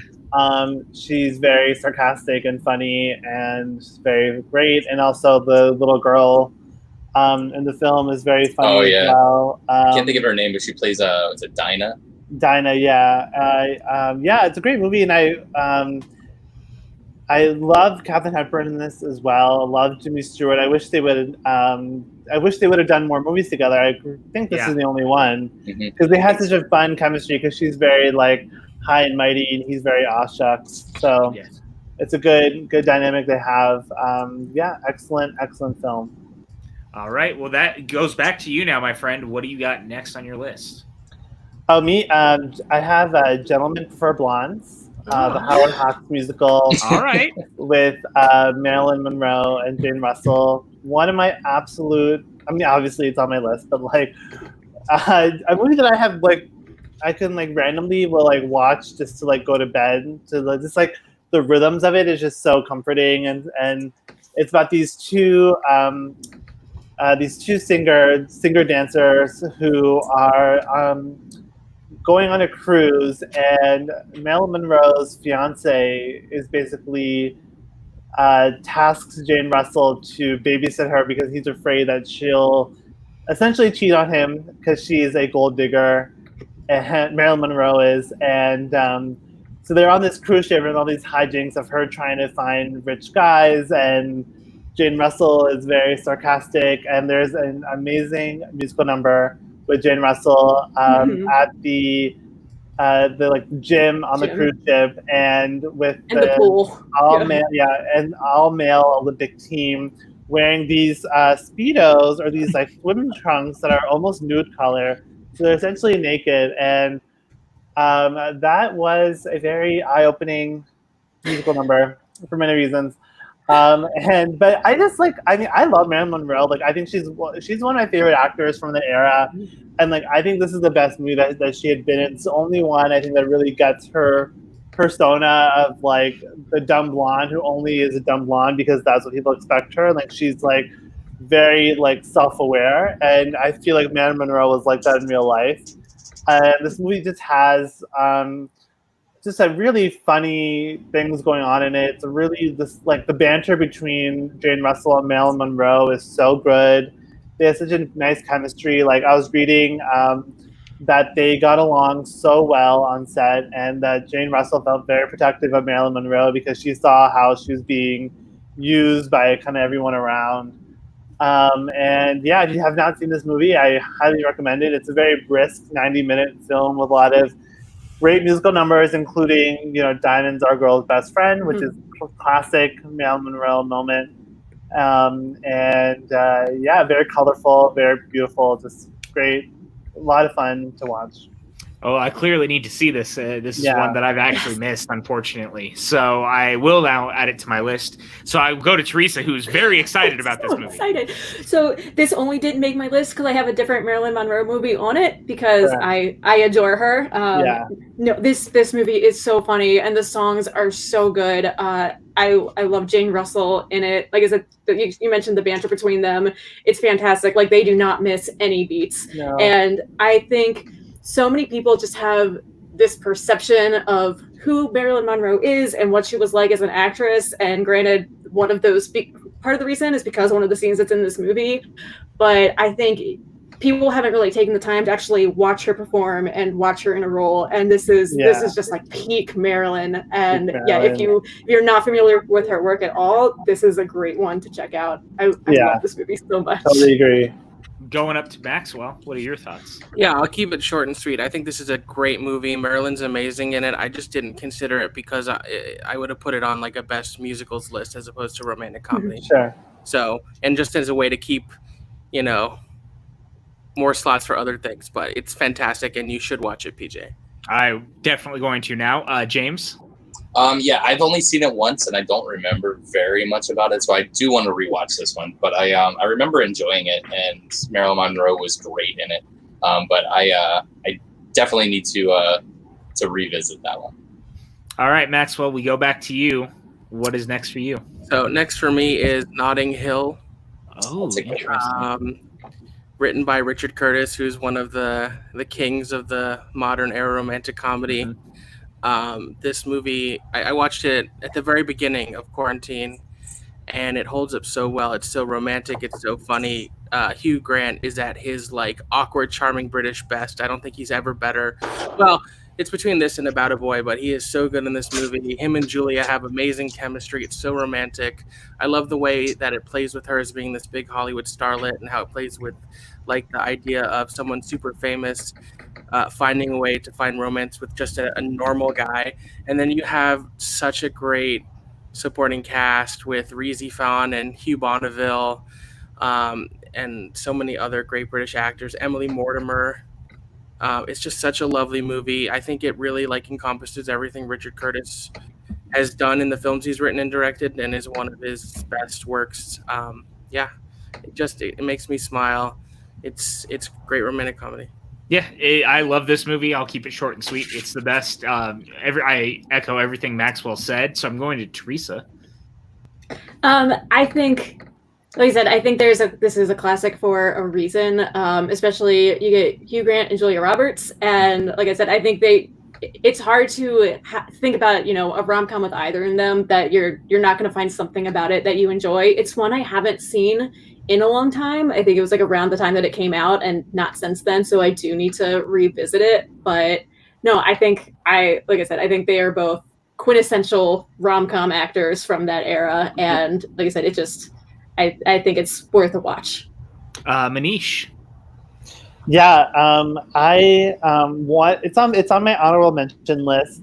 Much like Sleepless in Seattle, it's kind of a movie that I haven't watched that many times, but I feel like as I watch it more, it'll get on the list. I think it's one of the best romantic comedies of the 90s.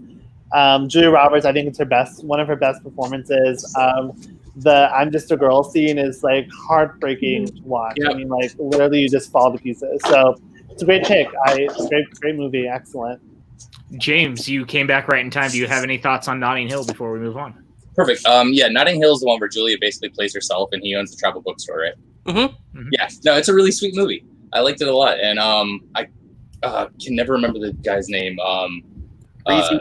Yeah, I was gonna say E. Fonz. I remember that part. Yeah. Yeah. Dude, him. Every scene in that movie, he just steals.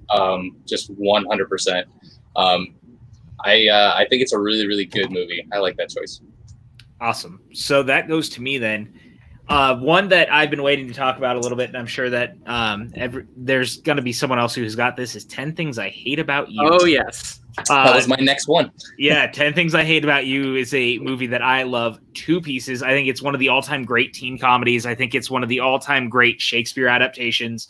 I think it's, again, kind of with Clueless, such a encapsulation of what the 90s was, even though it's 2001. It just edges out of that range, but it definitely feels like a time capsule of that, but also a time capsule of what 2000s would be. I think that Heath Ledger makes such a run for being the star that he would become in this movie. I think he is so goddamn good in this. I think that Julia Stiles? Yep. Yeah. Julia Stiles, who most people might just know her from Bourne. I think she's wonderful in this. The cast is amazing. Joseph Gordon-Levitt is so young, but he's so much fun in this. Coming off of Third Rock from the Sun. It's a movie that never gets old. I could watch it all the time. The script is brilliant. I love this movie to pieces. So I'll go over to Max. Yeah, this is number 3 on my list. I love this movie so much. I've watched it many times in my life. I echo everything you said. And what's so great about it is it has 2 concurrent romances, both of which you root for. Sometimes there are movies where there are 2 different romances and you're invested in one and not in the other. But here you have Heath Ledger and Julia Stiles, both of whom are incredible. And then you have Joseph Gordon-Levitt and Larissa Oleynik, who was one of my 90s crushes because of The Secret World of Alex Mack. And yes. both of these romances, but this script is so witty. And the way it's edited and paced is perfect. It just moves and you're laughing. And yeah, it's a high school movie, but I think it's one of the best because it's based on Shakespeare. It's so clever. It has real substance to it. The characters have depth and humanity. I fucking love David Krumholtz in this movie. He makes me so happy in this movie. He is one of the great rom-com supporting characters. I've got a dick on my face, don't I? And the scene with Heath Ledger singing Can't take my eyes off him. Song on the bleachers is just sensational. I could just watch that scene on its own. It's so romantic.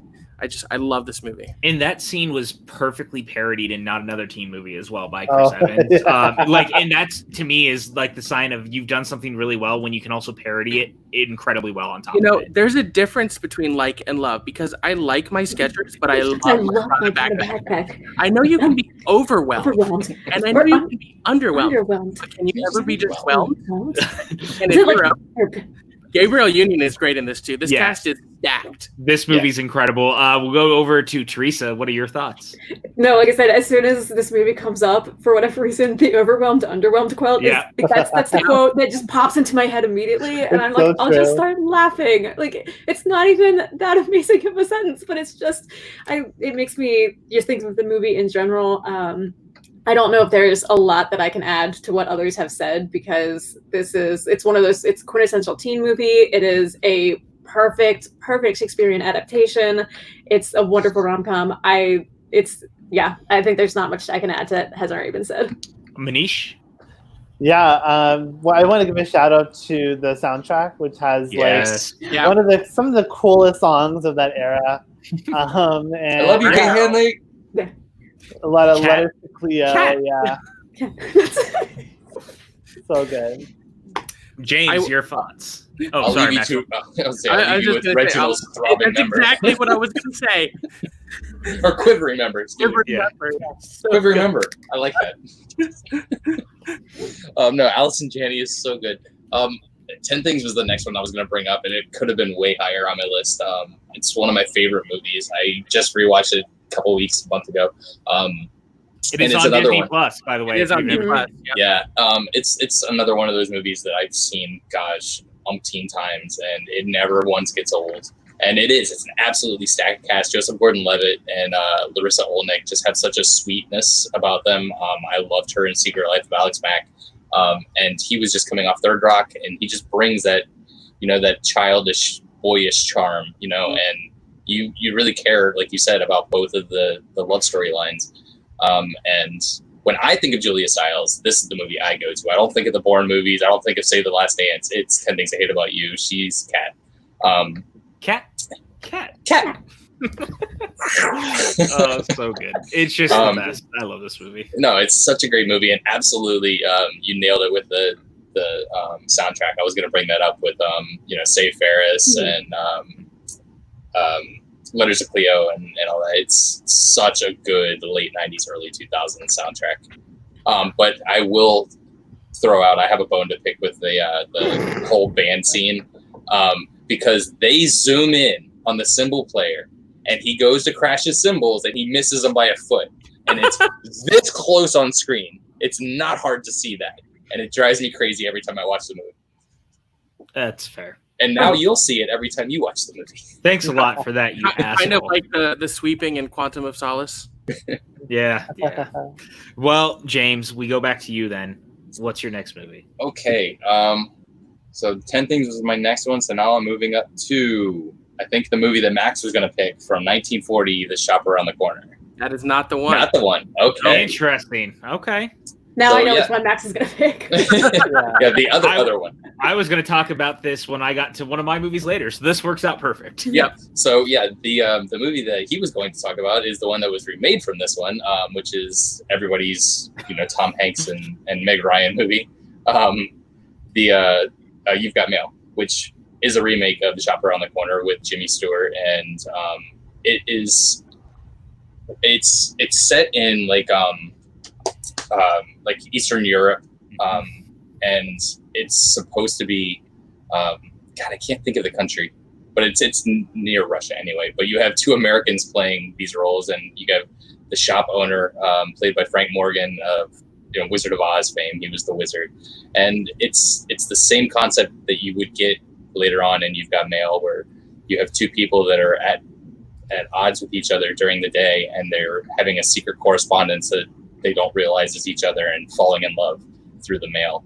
And Jimmy Stewart just plays this, this lovable character like he does in most of his movies, and you root for him and for the shop girl to realize that they actually love each other. And it's such a sweet story, and I really enjoyed it the first time and second time and third time and however many times I've seen it since. And it's a really good Christmas movie too. Yeah, I was going to say it's a perfect Christmas movie. I'm glad you brought that up, because that's one of the things that really makes it work. Is it's I don't know, a lot of really great rom-coms take place around this time because there's something inherently magical about Christmas time anyway. And so like Christmas time with love is even better almost. Like I don't know how else to explain it, but I love this movie. I think that Jimmy Stewart is so incredible in it. I think that their chemistry is just off the walls and just how good it is.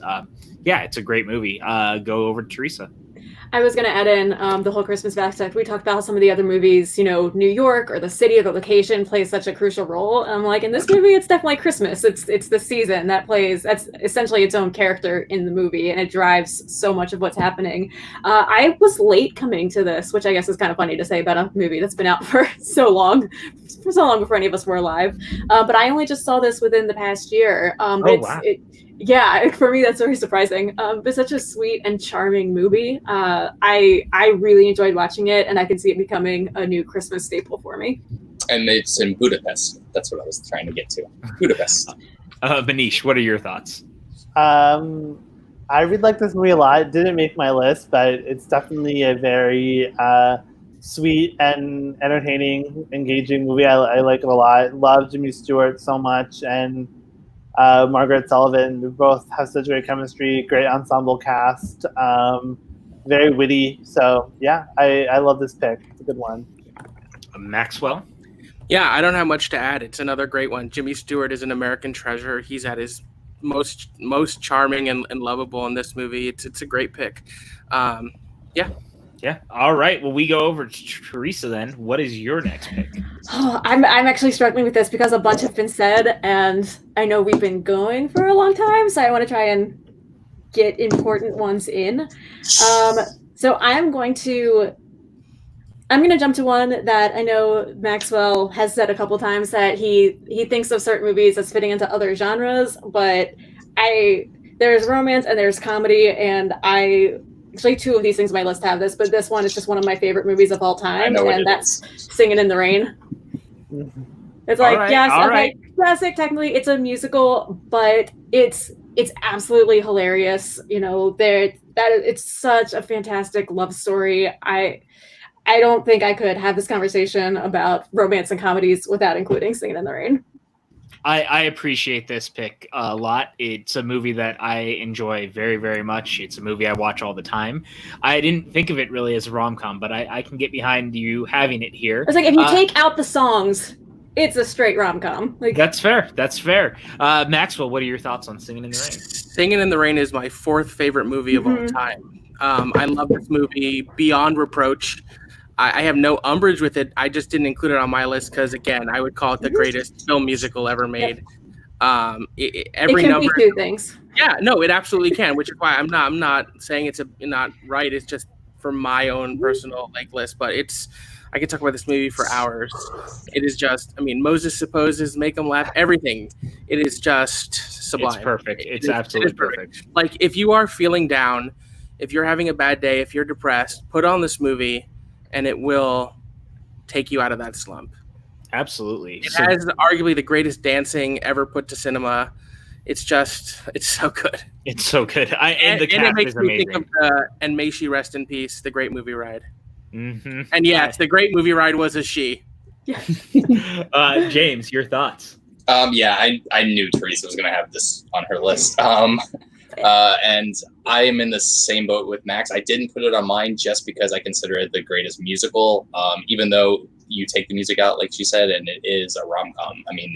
There's absolutely rom-com elements to Singing in the Rain, and I considered putting it on my honorable mentions, but I knew it would be spoken about, so I just left the room for other things. No, I can't say any more than what's already been said and what's been said for 50 years about this movie. It's an absolute classic. Debbie Reynolds, Gene Kelly is just beautiful. I love this movie. And Manish? All I want to add is that, if anyone is very nervous about getting into movies from this era, I think that Singing in the Rain is like a good gateway drug, because it feels so modern, it's so fresh, it's so funny, it's really inventive, that I don't think it shows its age at all. I think it's very timeless. So, if anyone's out there being like, I don't know about 50s, they're so old, they're so boring, whatever, I think put on Singing in the Rain. I don't think you'll be disappointed. I don't disagree with that at all. And now, sir, that goes back to you. What do you have next? So I have one that I don't think is going to be on anyone else's list, but who knows?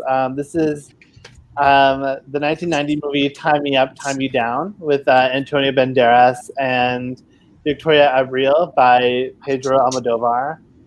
A very twisted movie that is what we might say problematic, because it's kind of a Stockholm Syndrome type movie, but I think it's like intentionally problematic, and it's making fun of heterosexual dating and sort of the stalker trope in romantic comedies. Almodovar is, of course, a very prominent queer filmmaker, so I think he is satirizing these sort of toxic masculinity tropes and cliche stereotypes. And also on the Criterion Collection, I don't know if it's streaming on the channel, I think it might be.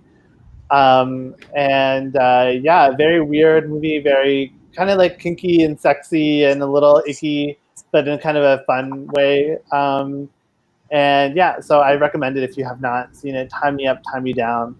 Yeah. I should have known you would find a way to get an Almodovar film on this list. I have seen this. I wouldn't call it one of my favorite of his, but it is very kinky. Yeah. And it is enjoyable. Yeah, it's a great movie. And Tony Banderas is like so hot in it, even though he's like so gross, but like he's very attractive. I think he's at his best when he works with Pedro. Oh yeah, for sure. I'll say this is actually the first that I've heard of it, so I just wrote it down. Yeah. If you guys haven't seen movies by Pedro, his filmography is stunning and well worth looking into. I mean, The Skin I Live In, Voltaire, All About My Mother. Yeah. Women on the Verge of Nervous Breakdown. Yeah, which was also a musical. Yeah. That didn't work as a musical. And then last year, the one he did with Antonio, and the name is escaping me, and I feel like an idiot. Pain and Glory? Yeah, Pain and Glory. Yes, okay, so that one I saw. Yeah. Oh, yeah, I haven't seen the one that you're speaking about now, but I'll have to check that one out. I really liked Pain and Glory, though. That was a great movie. Yeah. Yeah. Does anyone else have any thoughts on this? We haven't seen it. Yeah. Okay. So I guess we'll go to James next. Okay. I believe it's you, isn't it? It's yours, yeah. Oh, yeah, it's your next one. Me? Oh, I didn't know you were there, PJ. I'm coming back. PJ's Sorry. disembodied voice. Okay. So my next. Hi. Hello. I was trying to take over without knowing who was next. So I'll go next. My next choice is Roman Holiday, which is finally coming to Blu-ray this September. I couldn't be happier to finally own this film on Blu-ray. Audrey Hepburn and Gregory Peck. It's interesting because, one of the things you think about with romantic comedies is like the stereotypical happy ending. And this film doesn't necessarily have that, but it's so romantic. It's so sunny and breezy. Audrey Hepburn is at her loveliest. She won Best Actress for it. The scenes on the Vespa going throughout Rome are just classic. This movie gives me all the feels that I want from a romantic comedy. I just love this movie. I think it's a classic for a reason. Yeah, I mean, Gregory Peck and Audrey Hepburn are incredible in this movie together. I'm so glad it's finally getting a Blu-ray release. It took them forever to even restore it. It's a movie that Paramount kind of lost to time at one point, but it's actually just so timeless and so joyous. It makes me feel so good when I watch it. Just a really great movie. Yeah, Paramount has their new, I guess, Paramount Selects line where they're finally going back and putting a lot of movies that have not been given the proper physical media love they deserve and are now finally putting a lot of them out. So. Yeah, it's a nice feeling. Theresa, what are your thoughts? I'll say when I think about this movie, I go back to two scenes constantly, and it's the scene where he's trying to get her to go to bed, and then the car scene. Like the car scene, it's humor and it's heartbreak. Like I said, you go through the full range of emotions while watching this, but it's such a great film. Yeah, Manish. I like this movie a lot. It's not on my list because I think the first act is a little slow, in my opinion. A little, because you just want to see them on their Roman Holiday. So I'm just kind of like, okay, let's get to it. But I got to say, the last half hour, specifically the last scene, is so heartbreakingly beautiful and bittersweet and touching. And I kind of like that.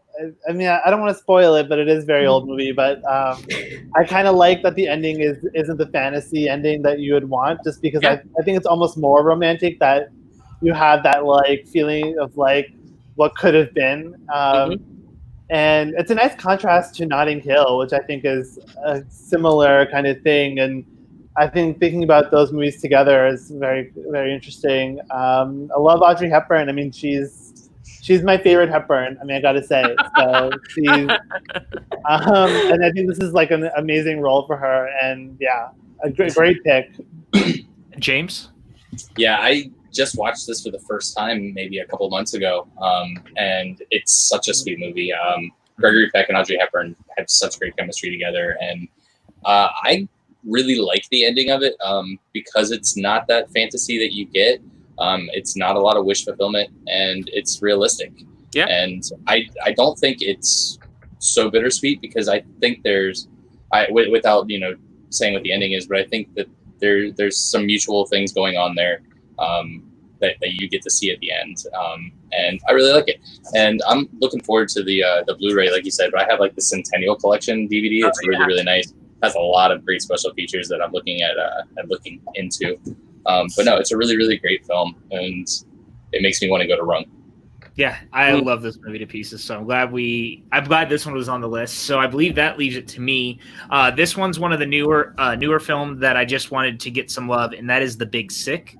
Yes. This movie is incredibly romantic. It's incredibly joyful. It's incredibly heartbreaking. Everything about it is so good, and for it to be based on their real life is almost makes it better for that reason. But Kumail Nanjiani and Zoe Kazan are so fucking lovable in this movie, and you really care about what is going to happen with them. It's one of the, again, we talked about the rom-com had kind of disappeared, and so for this to be kind of a bringing it back to what we were so used to seeing, and the supporting cast is so incredible. Ray Romano is excellent in this movie, and so is Holly Hunter. They're just so good. It's just a really, really wonderful film. I'll go ahead and go to Max. What were your thoughts on The Big Sick? Yeah, The Big Sick is great. I always laugh when I remember Michael Showalter directed it because I associate him with so much sillier, absurd humor. Yeah.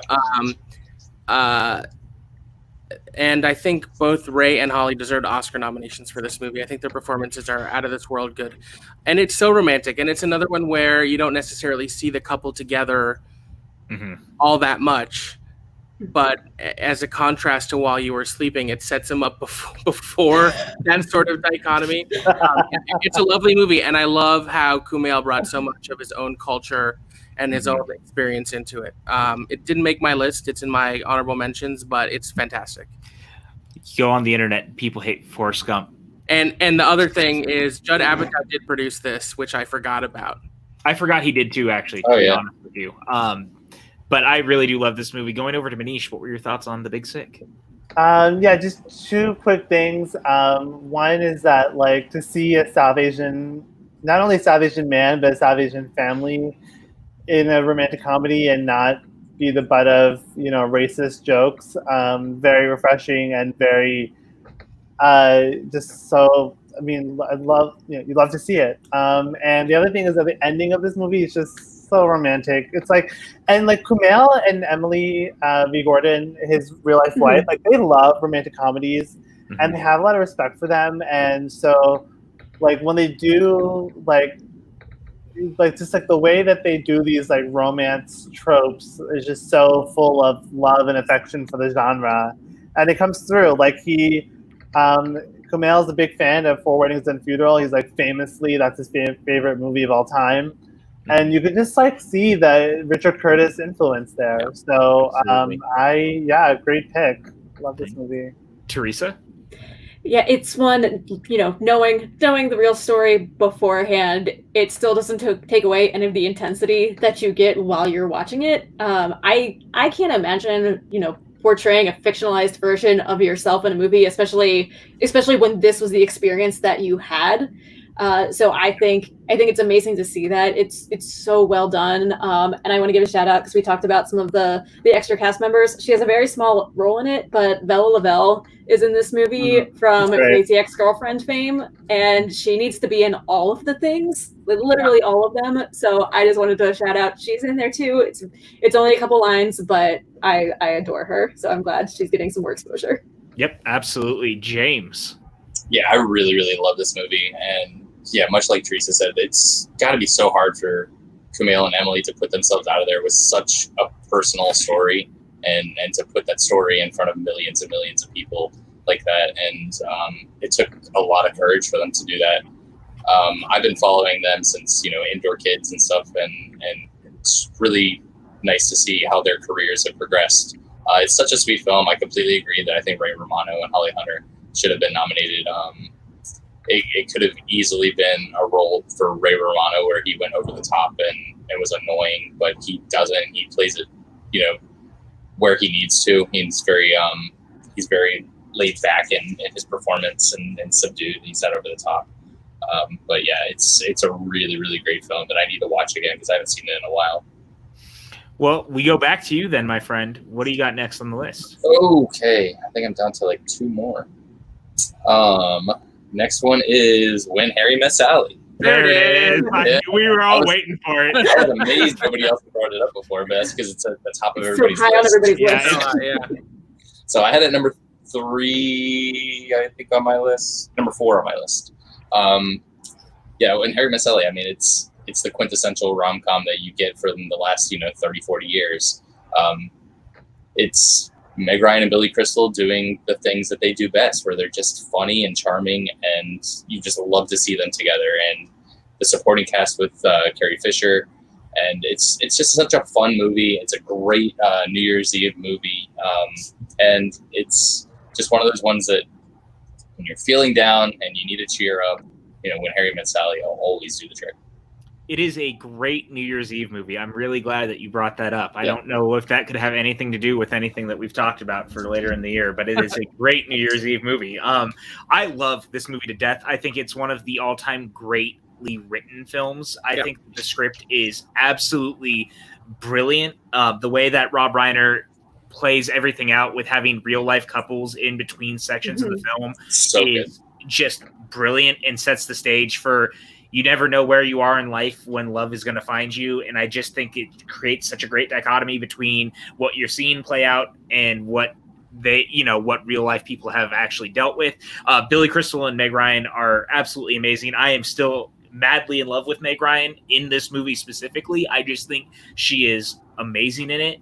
And of course, the great Cat's Deli sequence is all-time great moment. And this is one of the all-time great New York movies, just period. I think it uses the city in all the right ways. The city itself is a character in the backdrop of a really beautiful story of 2 people who find love after becoming friends. I adore this movie. Theresa? With a little Chicago sprinkled in, too. Yeah. A tiny bit. So I like that you mentioned, the little interludes of the stories of real life couples, because I think so many movies could have tried to do that and it would completely take you out of what's happening. And this one, it just enhances it. This is one of the last 2 movies I had left to talk about. So I'm glad, I'm not surprised that so many of us had it so high on our list. So the fact that it took this long into the show to get to it, this is another one that if it's on, I'm gonna sit and watch it. And I especially love, especially because we've been doing all these watch-alongs.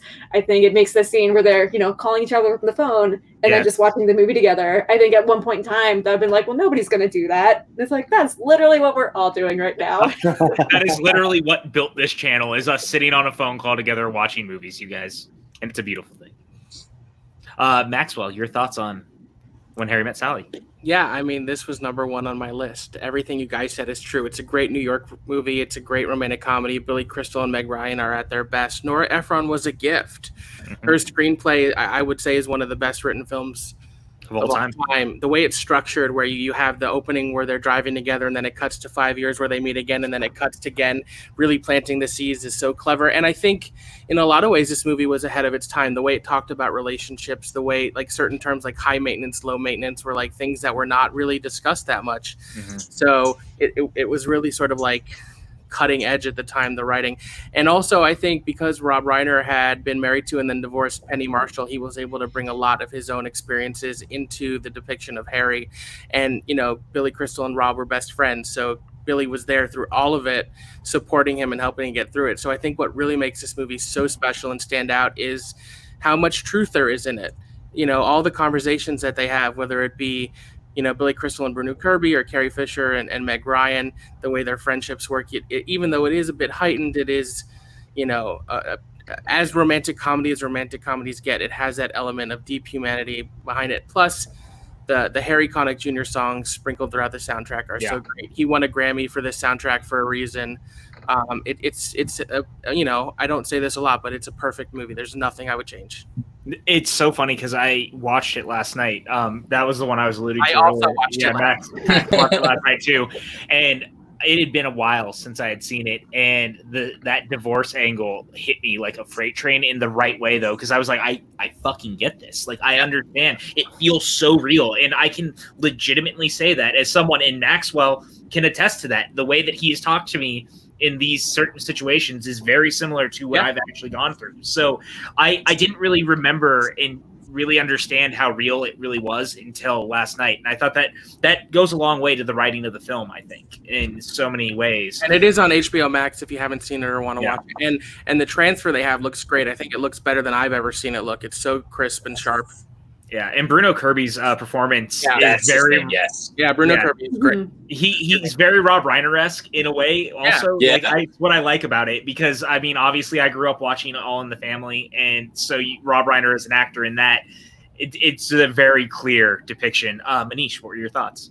This is my number one as well. It's, I think, as perfect a movie as anyone could ever ask for.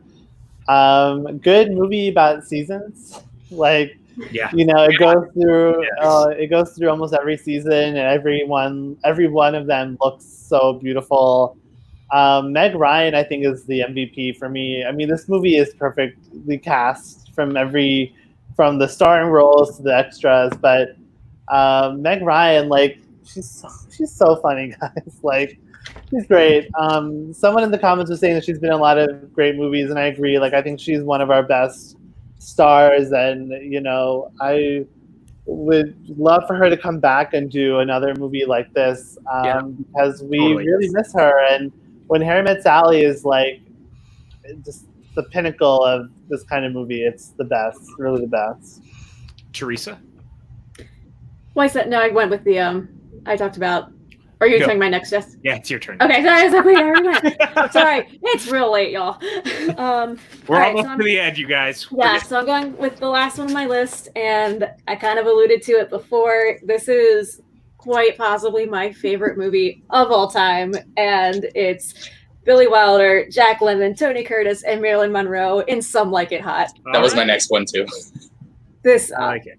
This movie, like I said, it's a romantic comedy in terms of there's the romance. There's also there's a lot of misdirection along to it that I think adds to it. This movie, I think it led to so many things to come after it. Everybody is just at their absolute peak in this movie. If you don't watch this and not laugh, I just don't know what to tell you. It has one of the best final lines of a movie in cinema history. I think this movie, it holds up really well, even though you might not think that it would if you know anything about it. But yeah, Some Like It Hot. This is my favorite movie. I could watch this every single day and never tire of it. Yeah, this movie is brilliant. The cast is amazing. I think it still holds up incredibly well, all things being equal. I know that some might seem like it's a little bit problematic, but I still enjoy it for what it was, for when it came out. Maxwell, your thoughts on Some Like It Hot? I have thoughts on it that I'm not going to say. It's definitely a classic. Mm-hmm. Marilyn, Jack Lemmon there's some amazing performances in it, and it's very funny. Yeah, that's fair. Manish? Yeah, I agree. I think it's a really funny movie. It's a classic for a reason. I love the black and white cinematography for it. Marilyn Monroe is, she's a gem of an actor. So good pick. Yeah. James. It's an absolute classic film. Billy Wilder, his script is just so smart, so funny. And like Theresa said, it's got one of the best closing lines of any film ever, like most of his films do. He was so good at that, just coming up with that one zinger that'll just leave you wanting more at the very end of a movie. And it does have fantastic performances from Jack Lemmon, Marilyn Monroe, Tony Curtis. It's hilarious. I love it. It's a great movie. It totally is. I really do enjoy it. So we go up to Manish now. What do you got left, my friend? Moonstruck I have next. Yes. Cher and Nicolas Cage. And a terrific movie, I think one of the best screenplays. Another great New York movie, a good Brooklyn movie, and just like Cher is just like luminous in this movie. I mean, I really love her performance. Nicolas Cage is like, I'm not the biggest Nicolas Cage fan. I don't really get the whole like thing with him, but in this movie, I really appreciate what he's doing, and he's so passionate and over the top, and just does this like, very operatic performance. And Cher is so grounded, and the supporting cast is so eclectic and weird, and yeah, it feels like a very lived-in movie as well. It's such a bonkers kind of rom-com. Norman Jewison did something so brilliant with it, I think, because it's so not what you expect from these types of movies. And Cher and Nicolas Cage in no world should really be like the leading romantic comedy duo, and yet it works so brilliantly. Like, even his character is so strange, like he's missing his hand, and like everything about it is so just heightened to this nth degree. And yet everything about it works. It's always funny. It's always a little off kilter. And yet I feel good while I watch it. It's just a great movie. I'll go over to Max. I've only seen this movie once a long time ago. I just don't really remember it. So I have, unfortunately, nothing to add. That's all right. James? Exactly the same as Max. I've only seen it one time, but it was more recently. It was back in like March when I was stuck in LA. It happened when I was stuck in LA and I was watching like 12 movies a day, so I don't remember very much about it. But I did enjoy the movie. I thought it was good, and Cher's performance is really, really good. She just carries that movie for me. I thought Nicolas Cage was okay, but yeah, Cher was really, really great. Theresa, your thoughts? I agree that the performances in this movie are fantastic. I don't love it as much because I just struggle sometimes with movies where I don't find the characters likable, and that happened for me a lot in this one. And that's not to say it was bad. It's just I have more difficulty connecting to it for those reasons. However, also growing up in a giant Italian family, I can very much appreciate that whole element of the movie itself. No, absolutely. And I see where you're coming from about the likable thing. Again, it's heightened in like all the weirdest right ways, and it works. And it's a choice, and it's like it works for the movie. It's just like I said, for me, I couldn't connect to it as much as I can with others. Nope, totally. I understand that. So we go up to Maxwell now. What do you have left? I have two left. So the next one I have is His Girl Friday. All right, there it is. Another one from 1940 I was talking about, directed by Howard Hawks. It's based on the play The Front Page, which had been adapted to a movie prior. But what's so clever about what this movie does is it turns one of the characters into a woman, which adds a whole new dynamic to their relationship and is what makes it a romantic comedy. What I love so much about this movie is how fast-paced the dialogue is, and it's basically just the two of them yelling at each other the whole time. And that's, I think, why I find it so romantic. Like, they are so mean to each other. They call each other out on all of their shit throughout the whole movie. And it has this whole other bonkers subplot with like a prison break, but it's really their dynamic and their dialogue. It's Rosalind Russell and Cary Grant, and they're just so wonderful together. His Girl Friday is just a great, great movie. Yeah. There are so many good 1940 romantic comedies. There really are, and this is one of the best. Again, Criterion has a wonderful release of this movie. If you guys get a chance, which also has the other film version of The Front Page in that collection. Mm-hmm. And I think I might have to pick that up then. Yeah. It may be streaming on HBO Max too if it's on the Criterion channel. I'm not sure, but I think I saw it there. Yeah, this movie is wonderful. Like Maxwell said, similarly to how I feel about It Happened One Night, it's funny because the characters basically spend so much time yelling at each other, and like it's just kind of madcap in a way for that reason, and yet you buy into every ounce of them falling in love all the same. I adore this movie. I'm going to go to James. What were your thoughts? Yeah, it was in my honorable mentions. This is one that grew on me after a second visit. The first time, the dialogue is so fast and so wit sharp, like a lot of the comedies back in the day were. So I didn't really absorb it as much in the first viewing. But Cary Grant and Rosalind Russell just work off each other so well, and it's It's an absolute classic. Everybody needs to check it out. And yeah, probably watch it 2 times just so you can absorb all the information thrown at you. Yeah. Yeah. It's like a Hamilton rap battle. Just I think this is one that it gets better every time you watch it, because the first time, like I said, it is going so quickly and you're like, what's going on? What's going on? And then as every single time you watch it, like you pick up more pieces of dialogue that maybe slipped by you before, because you don't have to, not that you don't have to pay attention to all of it, but you're able to kind of, hone in on things that you just missed the first time around. I'm not going to add too much more to what everybody else has said, but I definitely think this falls under like the quintessential, like the screwball romantic comedy, that side of the genre. It's such a fantastic movie. We need more screwball romantic comedies. Manish, what is your thoughts? I don't have much to add. I actually want to watch this movie again because I haven't seen it in a while. So yeah, I think it's a great movie. Just need to refresh my memory. I love it. All right, so that goes to me. I got 2 left. I think one of them might be on people's list because we haven't talked about it yet, and that is You've Got Mail. Yay! We finally got there. Yay! You've Got Mail has finally come up. The other Meg Ryan, Tom Hanks film, movie that I adore very, very much more. Nora Ephron is Never a Bad Thing. Another great New York film, and this is the remake of The Shop Around the Corner, and Meg Ryan's character actually works at a bookstore called The Shop Around the Corner. And so what a fun film, really updating this into the like late 90s, early 2000s when AOL and chat rooms were starting to become a thing. And it really finds a really cool groove of trying to use technology in this really brilliant way of bringing these 2 characters together. Tom Hanks and Meg Ryan, of course, are wonderful, but Steve Zahn, Dave Chappelle, incredible supporting cast all around. I adore this movie to pieces. Maxwell and I have actually been to the diner where they were supposed to meet for the first time, and it's just kind of a fun fact for us. I want to turn this movie into a musical so badly. Maxwell, I'll start with you. What are your thoughts on You've Got Mail? Yeah, this was number 2 on my list. I love this movie with all my heart. I spent a ton of time in New York growing up. I lived here during the summers, and my dad worked in New York, so I was always coming back and forth. And when I think of the New York of the 90s, this movie is what I think. Like, I know it's heightened and not accurate to some of the grittiness and the problems, but like this is the magical, warm Upper West Side New York that I think of and I love.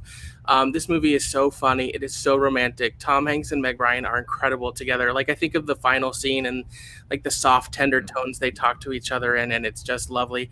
And also, I mean, Parker Posey is a treasure, and she is so good in this movie. Greg Kinnear too. I actually did a podcast about this movie with Manish. Was that earlier this year or last year? I have no concept. No, it's my first episode last February, 2019. Okay.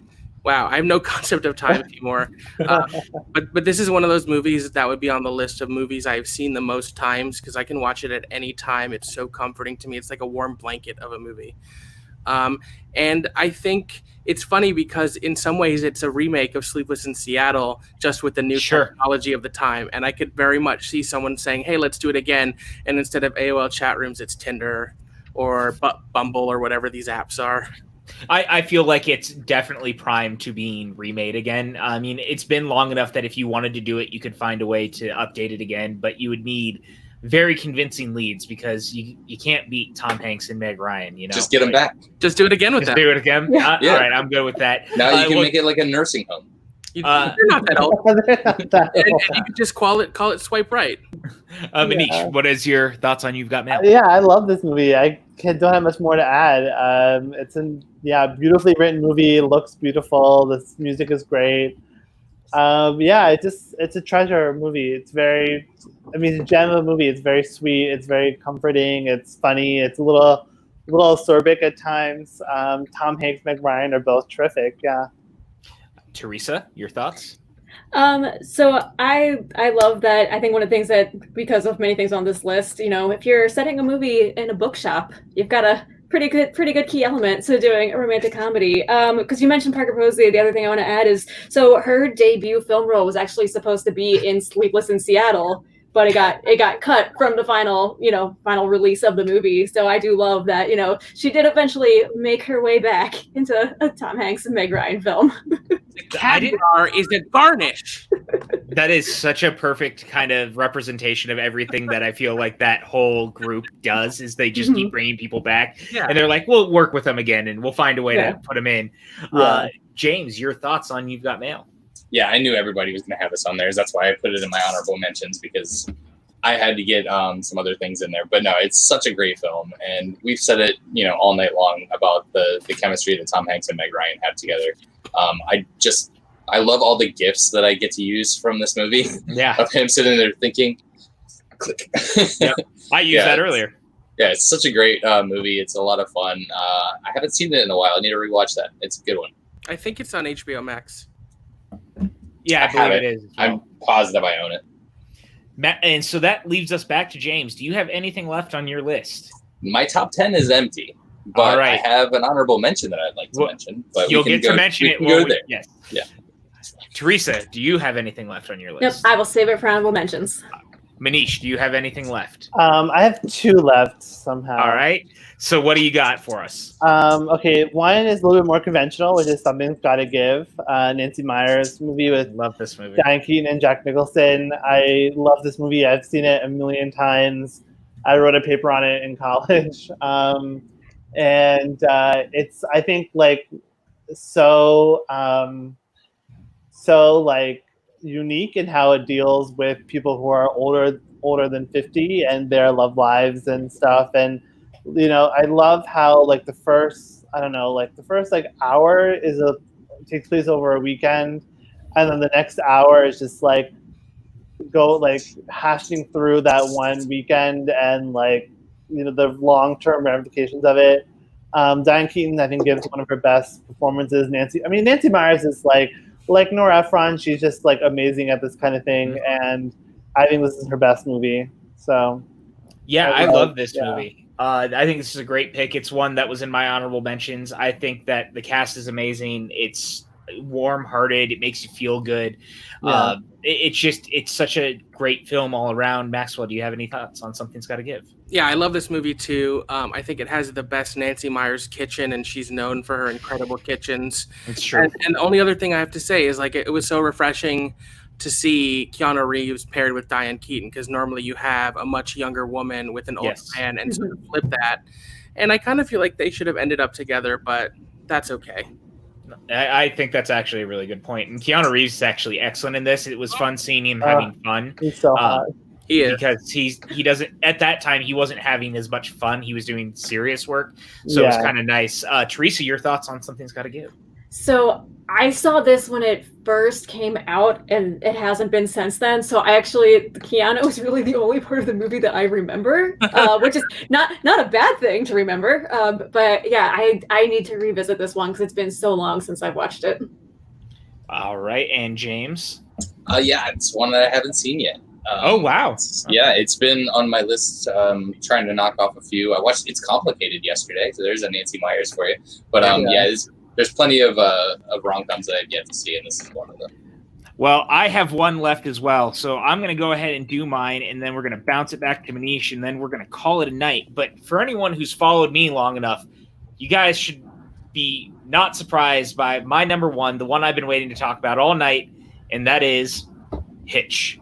Will Smith. I adore this goddamn movie so much. It is a movie that I watch all the time. It is a movie that I just did a commentary with the two people at the top of the screen with me. I love this goddamn movie. It hits me in all the right places. I think that it's unconventional in the way that it's a romantic comedy about a guy who is trying to teach people to fall in love, but he doesn't know how to love. And I think that it just has such a great supporting cast. I think Kevin James is remarkably funny and does some of his all-time best work. It is some brilliant slapstick comedy throughout. I think that the relationship that Hitch ends up having along the way ends up being very sweet and very wonderful, and they are both broken individuals who are stupidly perfect for each other in all the right ways. I just adore this movie so much. I'm going to go to Maxwell first. What are your thoughts on Hitch? Yeah, I don't have much to add. It's a really nice movie. I do not love it as much as you do, but Who does? No one. It holds up well. I hadn't watched it in a long time until we did that commentary. and it does hold up well. It has some really silly stuff in it, like the allergic reaction and some of Kevin James's pratfalls, but it's more romantic than I thought it was. It's a really sweet movie, and it's another really good New York movie. Yes, it's a great New York movie, too. Yeah. I think it uses the city really, really well throughout. Manish, we talked about this before, but what are your thoughts on Hitch? I mean, yeah, I totally agree with everything you're saying. I think it holds up really well. It's good. It's a good, unique movie. I think there's a lot to love about it. Will Smith is great. Eva Mendes, Kevin James, like everyone is so good in this movie. It's so irresistible. Yeah, exactly that for me. It's just irresistible. James, your thoughts on Hitch? Yeah, I like this movie. It's one that I rewatched a couple months, maybe a year ago, and I enjoyed it this time around more than when I had first seen it back when it first came out. Mostly because I see you talking about it so much. I was like, you know what? I need to rewatch Hitch. Yes, it worked. It did work. As a brand, I don't understand why you love it so much. No, I do understand why you love it so much. It's a PJ movie. Come on, you guys. It's 100% a PJ movie. But no, it's so great, and the charm that it exudes off Will Smith is just palpable. I mean, it's so much. Eva Mendes is great, and even Kevin James is not so obnoxious in this like he is in so many of his movies. So yeah, I really like that movie. It's a good one. And Theresa, your thoughts on Hitch? This is one I also rewatched it within the past year, and I'm very glad I did revisit it, because in my memory, just kind of knowing what the storyline was, I had concerns that it would be one that now would feel a little cringy, just because I couldn't recall like exactly to what extent everything went to. So I think that's why I avoided going back to it for so long. But I'm really glad I did recently, because like you said, it's not as bad as like I was mentally trying to prepare myself for. Right. I think it is overall a sweet movie. It's got some real sweet dance moves.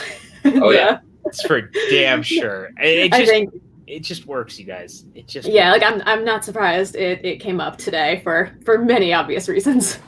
I'm nothing if not at least on brand at all times. So that leaves Manish with your last film, my friend. You're closing us out.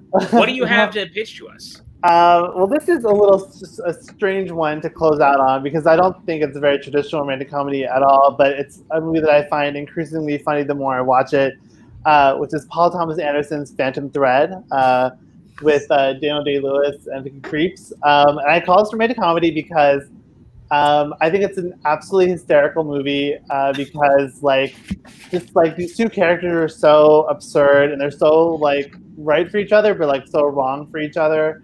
I mean, he's such a like annoying fusspot, and she's so like toxic, and just like the way their relationship plays out, I find to be so absurd and bizarre and like toxic, but like also like works for them. So like they kind of deserve each other.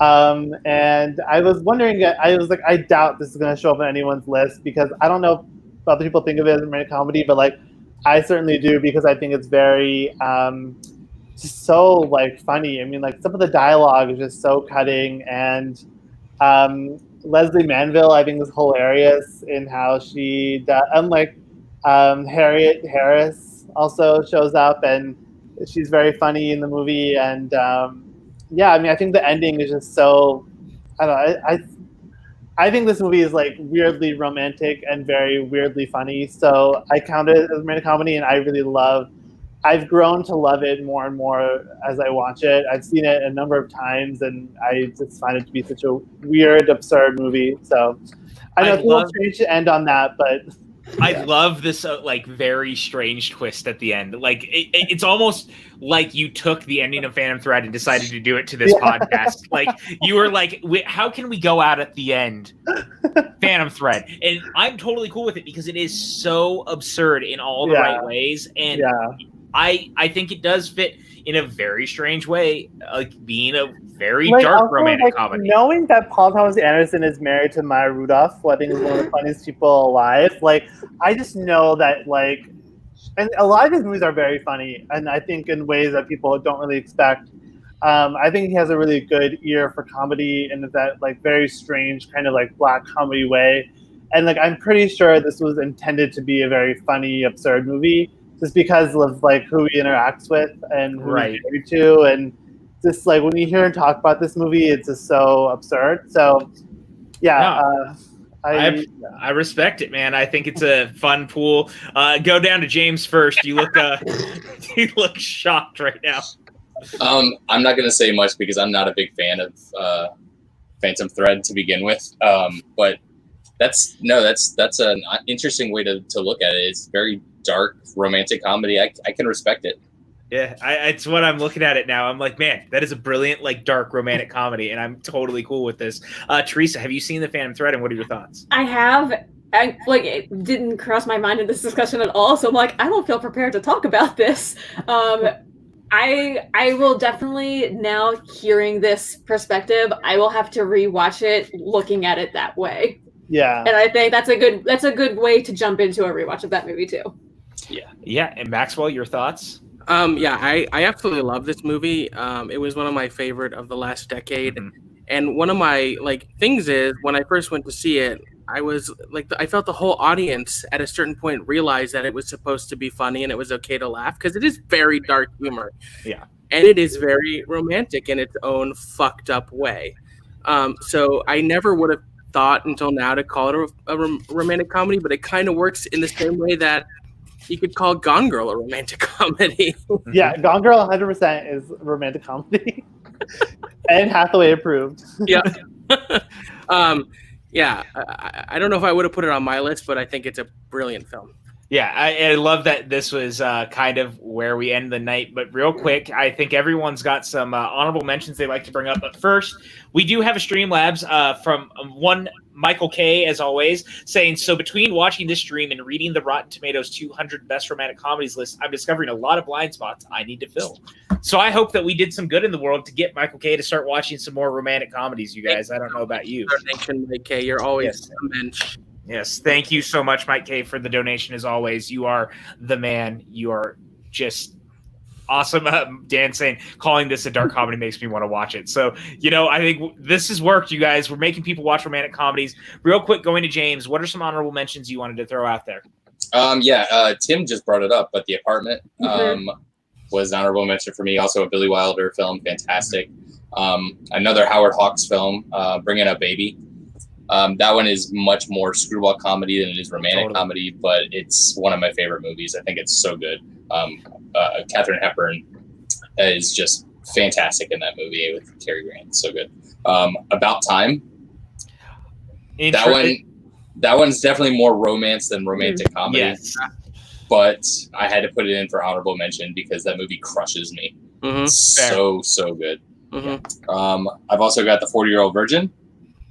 Okay. I've got Bull Durham, which is a very good sports romantic comedy. Yeah, I thought about that because it is a great rom-com, but it's one of my favorite baseball movies, so I was like, I'll leave it off. Yeah.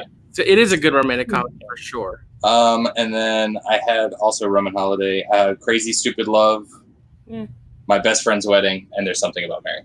Okay. Teresa, any honorable mentions you'd like to shout out? Yeah, I've got 4 on my list. So one was The Apartment. That's in my top 10 movies of all time. I adore The Apartment.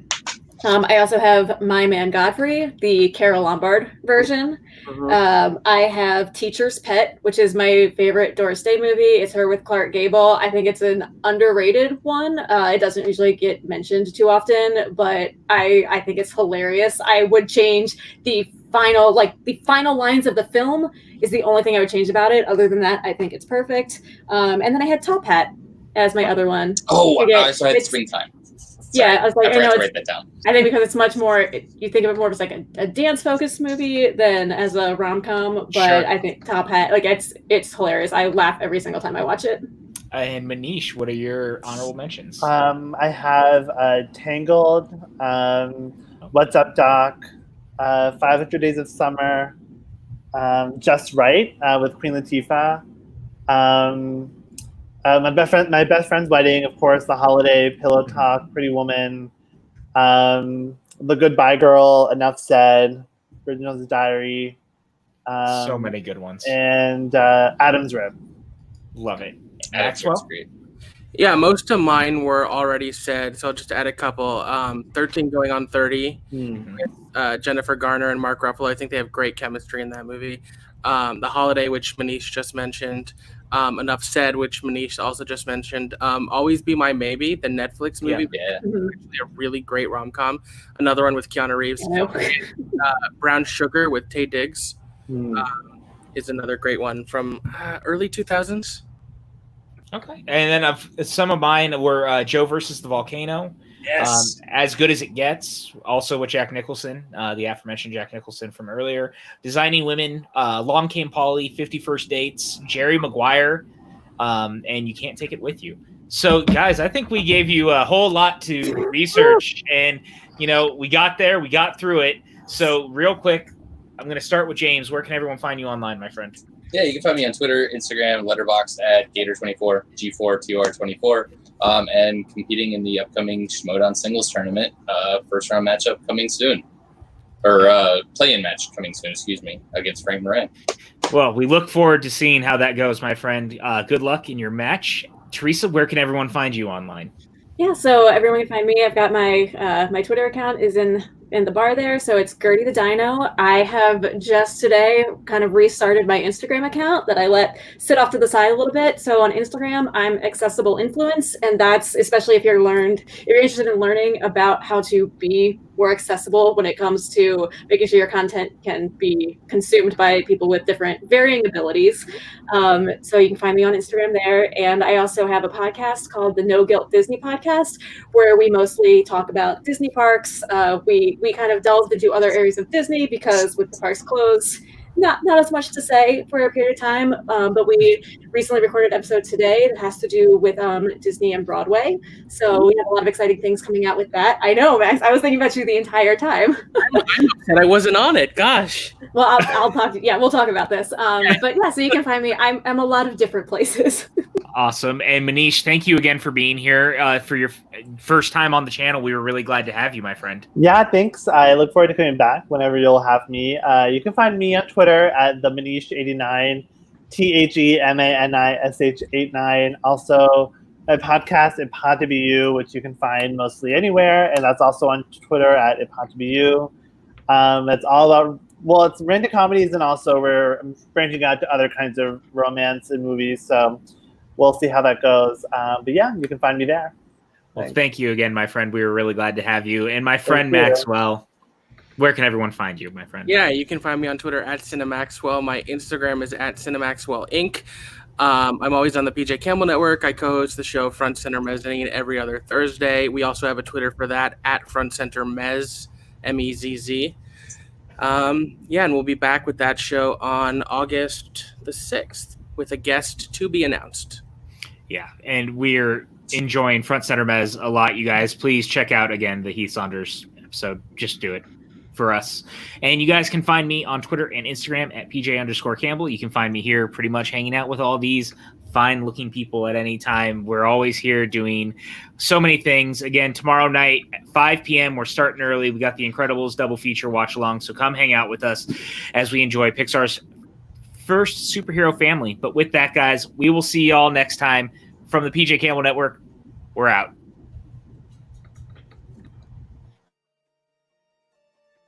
Please leave this office. Do we get any sort of souvenir? Get out of my office! I'll be back. I gotta pay. Throw me a frickin' bone here. I'm the boss. Need the info. Shut the fuck up, Donnie. Heavy is the head that eats the crayons. I'm gonna take a nap. See you in 10 hours. Dude, I almost had you.